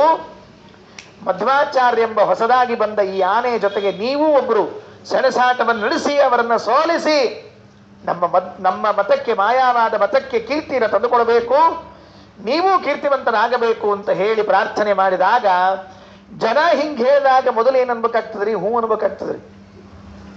ಅಲ್ಲಿಗೆ ಬರಂಗಿಲ್ರಿ. ಅದಕ್ಕೆ ಮೊದಲು ಹೂ ಅಂದ್ರಂತ. ಇತಿಮಾಯಿ ಜನೇನ ತತ್ರ ತತ್ರ, ಅಲ್ಲಲ್ಲಿ ಮಾಯಾವಾದಿಗಳು ಸ್ವಜನತ್ವೇನ, ಇವರು ನಮ್ಮವರು ಅಂತ ಇಟ್ಟುಕೊಂಡು ಸ ತಾವತ್ ಅರ್ಥಮಾನ ಪ್ರಾರ್ಥನೆ ಮಾಡ್ಕೋತಿದ್ರು, ಹೆಂಗಾದ್ರೂ ಮಾಡ್ರಿ ಎಂದಾಗ ಅನುಕೂಲ ವಚ ಮಹಿಷ್ಟಮಾನ. ನೋಡ್ರಿ ಹೇಳಿದ್ರಂತೆ, ಅನುಕೂಲ ವಚ, ಕಾಜಿ ಬಿಡ್ರಿ, ನೀವೇನ್ ಚಿಂತೆ ಮಾಡಬೇಡ್ರಿ, ಒಂದೇ ವಾಕ್ಯದಲ್ಲಿ ಈ ಮಧ್ವಾಚಾರ್ಯನ ಸೋಲಿಸಿಬಿಡ್ತೀನಿ ಅಂತ ಹೇಳಿ ಆ ಬಂದವರಿಗೆಲ್ಲ ತ್ರಿವಿಕ್ರಮ ಪಂಡಿತಾಚಾರ್ಯರು ಅನುಕೂಲ ಆಗೋ ಹಂಗೆ ನಡ್ಕೊಂಡ್ರಂತ. ಮನಸ್ನ್ಯಾಗ ಏನಿತ್ತವರಿಗೆ ಅಂದ್ರೆ, ಮನಸಾ ಸಂಶಯಮಾಪ ಸಂಶಯಚ್ಛಿತ್, ನನಗೆ ಆಗ್ತದೋ ಇಲ್ಲೋ ಗೊತ್ತಿಲ್ಲ. ಸ್ವಯಂ ಪಂಡಿತಾಚಾರ್ಯಗೆ ಮನಸ್ಸಿನಲ್ಲಿ ನಾನು ಮಧ್ವಾಚಾರ್ಯನ ಸೋಲಿಸ್ತೀನೋ ಇಲ್ಲೋ ಗೊತ್ತಿಲ್ಲ ಅಂತ ಸಂಶಯ. ಬಾಯಲ್ಲಿ ಮಾತ್ರ ಹೇಳಿದ್ರಂತ, ಕಾಜಿ ಬಿಡು, ನೀನು ಸೋಲ್ಸೇ ಬಿಡ್ತೀನಿ ಅಂತ ಹೇಳಿದ್ರಂತ. ಅದಕ್ಕೆ ಮಹಾಭಾರತದೊಳಗೆ ಒಂದು ದೃಷ್ಟಾಂತ ಹೇಳ್ತಾರೆ. ಹಿಂಗೆ ಯಾರಾದ್ರೂ ಕೇಳಿದ್ರೆ ಏನ್ ಹೇಳ್ಬೇಕು ಅಂದ್ರೆ, ಎರಡು ನ್ಯಾಯವ ಅಂತ್ರಿ. ಕಾಕತಾಳೀಯ ಅಂತ ಒಂದು ನ್ಯಾಯ ಇದೆ ನೋಡ್ರಿ, ಹಂಗ ಶ್ವೇತ ಕಾಕೀಯ ಅಂತ ಒಂದು ನ್ಯಾಯ ಅದ ರೀ. ಮಹಾಭಾರತವಾಗಿ ಹೇಳ್ಯಾರ ಮಾಧವ ಸ್ವಾಮಿಗಳು, ವ್ಯಾಖ್ಯಾನ ತಿಳಿಸ್ತಾರ. ಅದರ ಮಹಾಭಾರತದ ವಾಕ್ಯವನ್ನು ವ್ಯಾಖ್ಯಾನ ಮಾಡೋಕಲ್ಲ ತಿಳಿಸ್ಯಾರ ಲಕ್ಷಾಲಂಕಾರದಾಗ. ಶ್ವೇತ ಕಾಕೀಯ ಅಂತ. ಕಾಕತಾಳೀಯ ಅಂದ್ರೆ ಏನ್ರಿ? ಕಾಗಿ ಕೊಡೋದಕ್ಕೂ ಇನ್ನೇನೋ ಆಗ್ತದಂತ ಇರ್ಲಿ ಬಿಡ್ರಿ, ಅದೇನಾಗ್ತದೆ ಬ್ಯಾಡ ನಮಗೆ. ಶ್ವೇತ ಕಾಕೀಯ ಅಂದ್ರೆ ಯಾರಾದ್ರೂ ಒಬ್ಬೊಂದ್ ಕಡೆ ಕೆಲಸ ಆಗ್ಬೇಕಾಗಿತ್ತು ಅಂತ ಇಟ್ಕೊಳ್ರಿ. ಆಗೋ ಕಾಲಕ್ಕೆ ಅವ ಏನಂತ ಅದಕ್ಕೆ ಹೂ ಅನ್ಬೇಕ್ರಿ. ನೀವೀಗ ಹೇಳಿದಂತ ನೋಡಲ್ಲಿ, ಬಿಳಿ ಕಾಗಿ ಕೂತದ್ ನೋಡು ಅಂದಂತ. ಏನದ? ಬಿಳಿ ಕಾಗಿ ಕೂತದ್ ನೋಡು ಅಂದಂತ. ಶ್ವೇತ ಕಾಕೀಯ ಇವ ಹೂ ಅನ್ನಂತ. ಹೌದು, ಎಂಥ ಬೆಳ್ಳಗದ ಕಾಗಿ ಏನಂತ. ಇದಕ್ಕೇನಂತಾರೆ? ಶ್ವೇತ ಕಾಕೀಯ ನ್ಯಾಯ, ಅನುಕೂಲ ವಚ ಅಂತಾರೆ ಇದಕ್ಕೆ. ಪಂಡಿತಾಚಾರ್ಯರು ತಮ್ಮ ತನಕ ಬಂದವರಿಗೆ ಇಲ್ಲ ಅಂತ ಹೆಂಗ ಅನ್ಬೇಕು, ಹೂ ಅಂದ್ಬಿಟ್ರಂತ.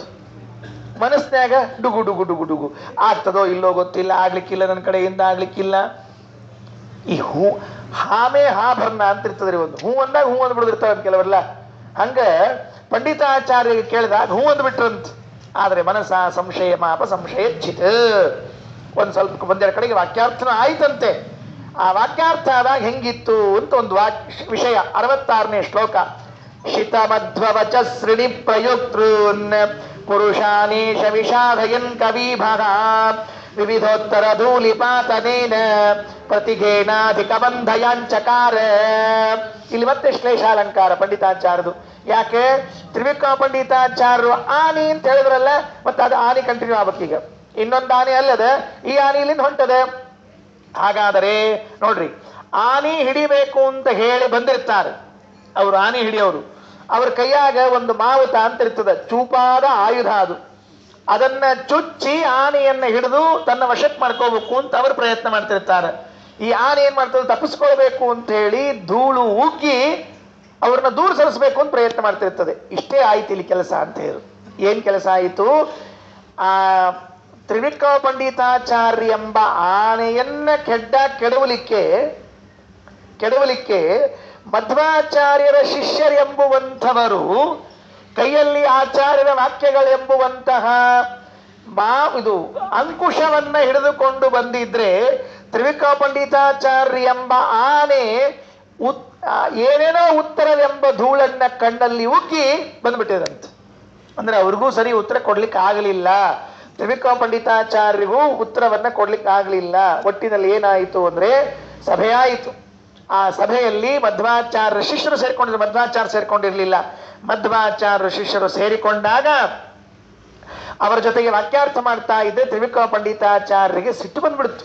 ಕೆಲವು ಯಾವುದೋ ಪ್ರಶ್ನೆಗಳಿಗೆ ಉತ್ತರ ಕೊಡ್ಲಿಕ್ಕೆ ಬರಲಿಲ್ಲ. ಹೇಗೆ ಆನೆ ಸಿಟ್ಟಿಗೆ ಬಂದಾಗ ಎದುರಿನಲ್ಲಿ ಇದ್ದವರ ಮೇಲೆ ಧೂಳು ಉಗ್ಗಬೇಕೋ ಹಾಗೆ ಇವರು ಎಂದೇನೋ ಅಡ್ಡಾತಿಡ್ಡಿ ಉತ್ತರವನ್ನ ಕೊಟ್ಟು ಅಲ್ಲಿಂದ ತಪ್ಪಿಸ್ಕೊಂಡು ಬಂದ್ಬಿಟ್ರಂತೆ. ಇದು ಒಂದಾಯ್ತು, ಒಂದು ಅಟೆಂಪ್ಟ್ ಆಯ್ತು. 66ನೇ ಶ್ಲೋಕ. 67 ಇನ್ನು 3 ಶ್ಲೋಕ ಇದೆ. 67, 68, 69 ಮುಗಿಸ್ಬೋಣಂತೆ. ಮುಗದೇ ಹೋಯ್ತು 13ನೇ ಸರ್ಗ. ಏನಾಯಿತು ಅಂತ ಕೇಳಿದ್ರೆ ಅವರಿಗೆ ಮತ್ತೆ ಬುದ್ಧಿಗೆ ಸ್ವಲ್ಪ ಎಲ್ಲೋ ಸ್ಟ್ರೈಕ್ ಆಯ್ತು. ನಾನು ಅವರ ಜೊತೆಗೆ ವಾಕ್ಯಾರ್ಥವನ್ನ ಮಾಡಲಿಕ್ಕೆ ಹೊರಟಾಗ ಅವರ ವಿಷಯವನ್ನ ನಾನು ಪೂರ್ಣ ಅಭ್ಯಾಸ ಮಾಡಿಕೊಂಡು ಹೋಗಬೇಕಾಗಿತ್ತು. ಪೂರ್ಣ ಅಭ್ಯಾಸವನ್ನ ಮಾಡಿಲ್ಲ, ಅದರಿಂದ ತಪ್ಪು. ಹಂಗಾರೆ ಅಭ್ಯಾಸ ಮಾಡ್ಬೇಕು. ಅಭ್ಯಾಸ ಮಾಡಬೇಕಾದ್ರೆ ಅವರ ಕೃತಿಗಳು ಬೇಕು, ಗ್ರಂಥಗಳು ಬೇಕು. ಎಲ್ಲಿವೆ ಗ್ರಂಥಗಳು ಅಂತ ಆಲೋಚನೆ ಮಾಡಿದ್ರೆ ಮನೆಯಲ್ಲೇ ಗ್ರಂಥಗಳಿವೆ. ಮಧ್ವಾಚಾರ್ಯ ಪುಸ್ತಕ ಎಲ್ಲಿ ಬೇರೆ ಕಡೆ ಇಲ್ರಿ, ಮನೆಯಾಗ ಅವರಿ. ಯಾಕ ತಮ್ಮ ಶಂಕರ ಪಂಡಿತರು, ಆ ಶಂಕರ ಪಂಡಿತರು ಆಚಾರ್ಯ ಶಿಷ್ಯರಾಗಿ ಮೊದಲೇ ಸೇರಿಕೊಂಡಿದ್ದಾರೆ. ಲೈಬ್ರರಿಯನ್ನಾಗಿದ್ರು ಅವರು. ಅವ್ರ ಕಡೆ ಪುಸ್ತಕ ಇದ್ವು. ಕೆಲವು ಕಳ್ಳರು ಹೊತ್ಕೊಂಡು ಹೋಗಿದ್ರು, ಮಧ್ಯಸ್ಥರ ಕೈಯಾಗಿದ್ವು. ಮುಂದಿನ ಸರ್ಗದಲ್ಲಿ ರಾಜ ಜಯಸಿಂಹ ಕೊಡ್ತಾನೆ ಅಂತ ಹೇಳಿ. ಆಗ ಕೆಲವೇನು ಉಳ್ಕೊಂಡಿದ್ವು ಆಚಾರ್ಯ, ಇನ್ನೊಂದು ಕಾಪಿ ಇದ್ದೇ ಇರ್ತಾವ ನೋಡಿ, ಹೆಂಗಿದ್ರು ಮನೆಯಾಗಿದ್ದದ್ದು. ಆ ಕೆಲವು ಗ್ರಂಥಗಳನ್ನ ನೋಡಿ ಓದ್ಲಿಕ್ಕೆ ಶುರು ಮಾಡಿದ್ರು. ಯಾವಾಗ ಓದಿದ್ರು ಅಂತ ಪ್ರಶ್ನೆ. ಈಗ ಎಲ್ಲಾರು ಮತ್ತೆ ಮಧ್ವಾಚಾರ್ಯ ವಿರುದ್ಧ ಇವರು ಅಂತಿದ್ದಾಗ ಓದೋ ಕಾಲ ಯಾವಾಗಿನ್ನ. ಅದಕ್ಕೆ ಎಷ್ಟು ಚಂದ ಹೇಳ್ತಾರೆ. 67ನೇ ಶ್ಲೋಕ.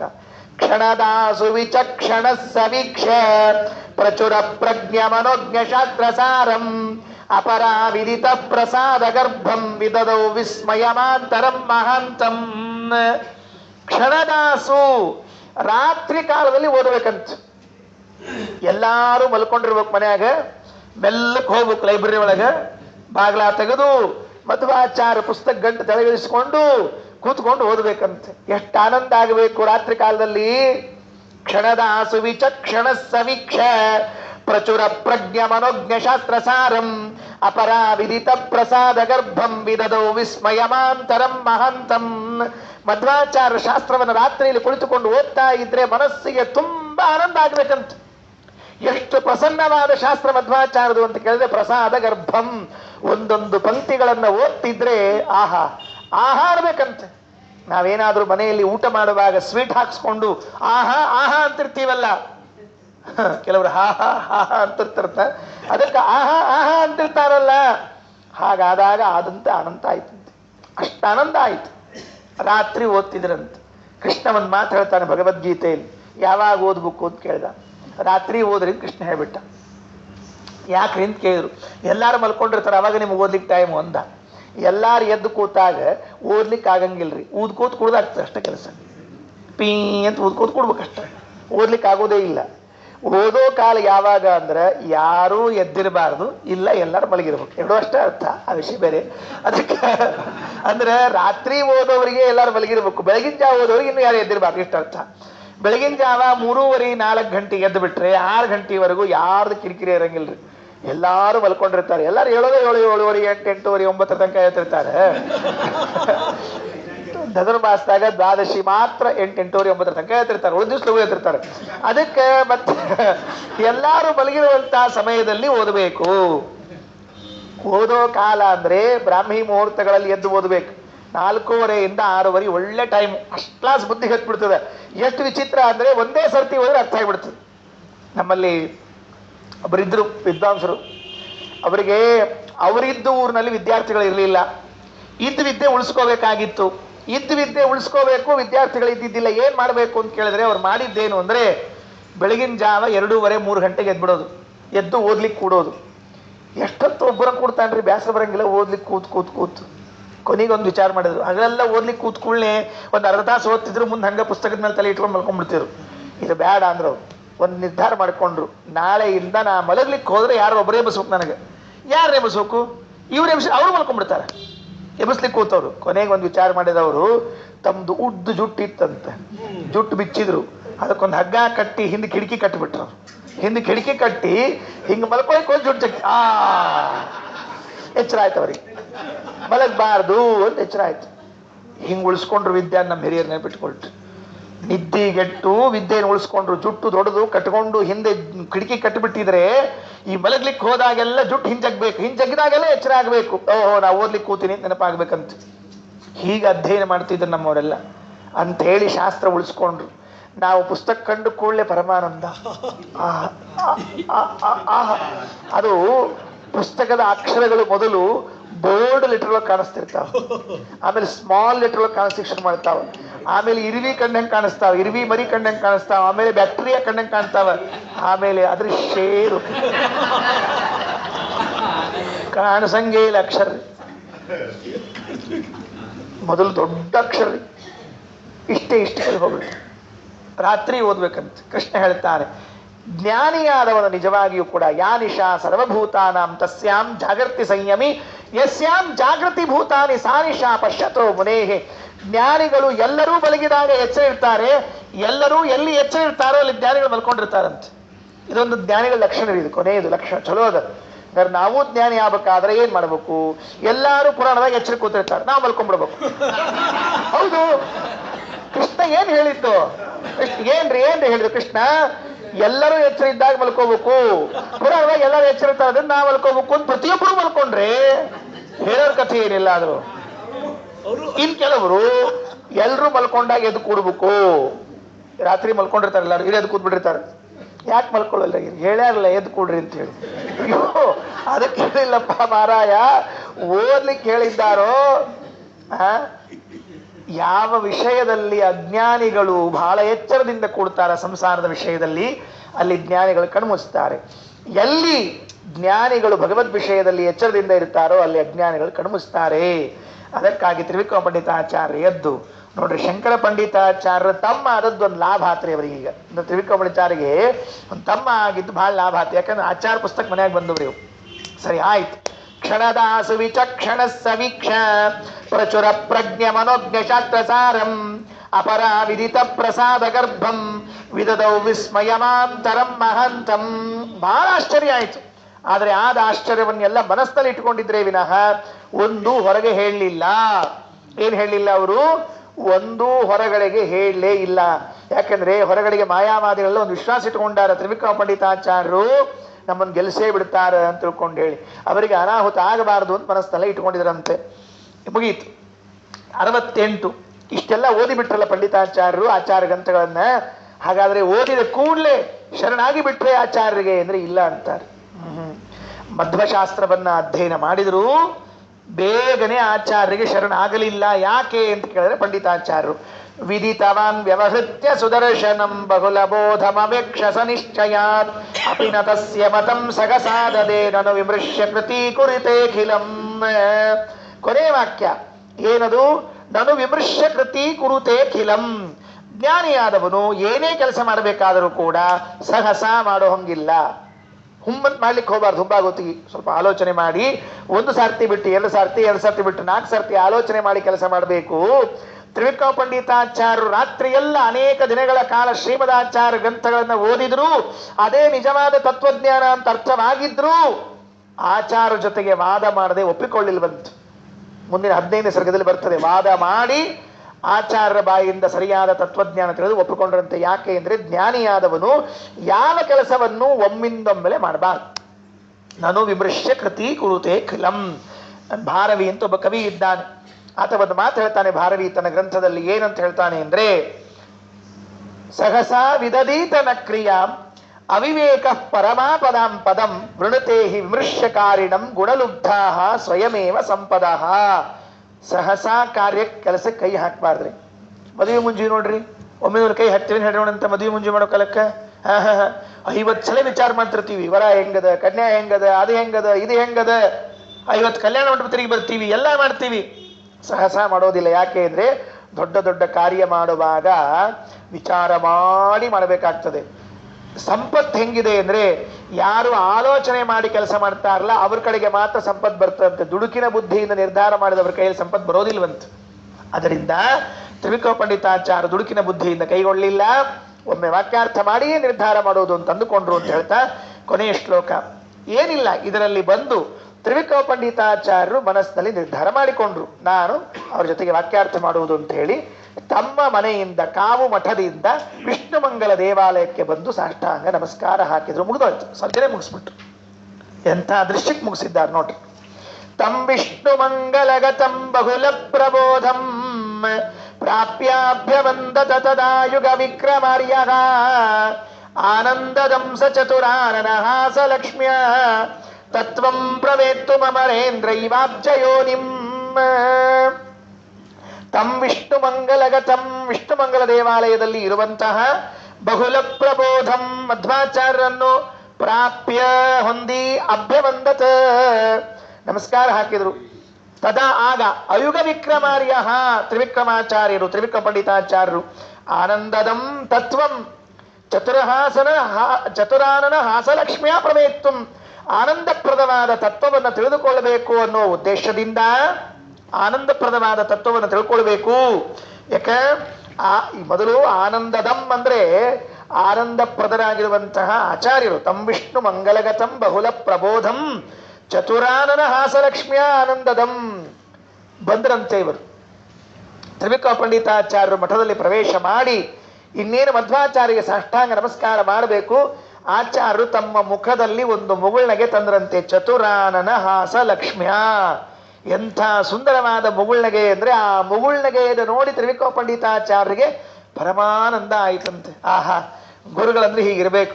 ಹೋದ್ರೆ ನೋಡಿದ್ರೆ ಮುಖವನ್ನು ಅರಳಿಸಿ ನಕ್ಕು ಬಾ ಅಂತ ಕರೆಯುವಂತಹ ಗುರುಗಳಿರ್ಬೇಕು. ನೋಡಿದ ಕೂಡಲೇ ಅಷ್ಟು ಆನಂದ ಆಯ್ತು.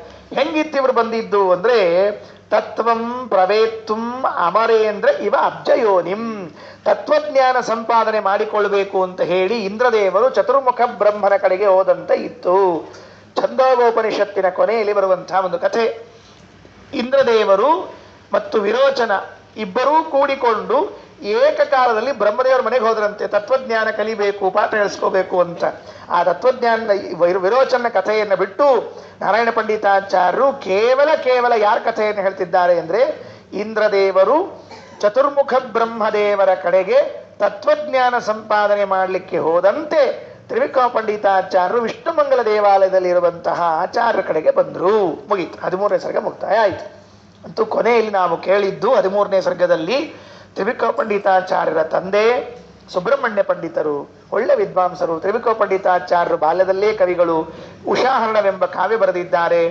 ಅಂತಹ ತ್ರಿವಿಕ್ರಮ ಪಂಡಿತಾಚಾರ್ಯರು ತನ್ನ ತಂದೆಯ ಮಾತನ್ನು ಕೇಳಿ ತಾವೂ ಮನಸ್ಸ ಆಲೋಚನೆ ಮಾಡಿ ಶಾಸ್ತ್ರಗಳನ್ನು ಆಲೋಚನೆ ಮಾಡಿ ತಮ್ಮ ಧರ್ಮಾಚರಣೆಯನ್ನು ಮಾಡ್ತಾ ಇದ್ದಾಗ ಆನಂದ ತೀರ್ಥರ ವಾರ್ತೆಯನ್ನು ಕೇಳಿದ್ದಾರೆ.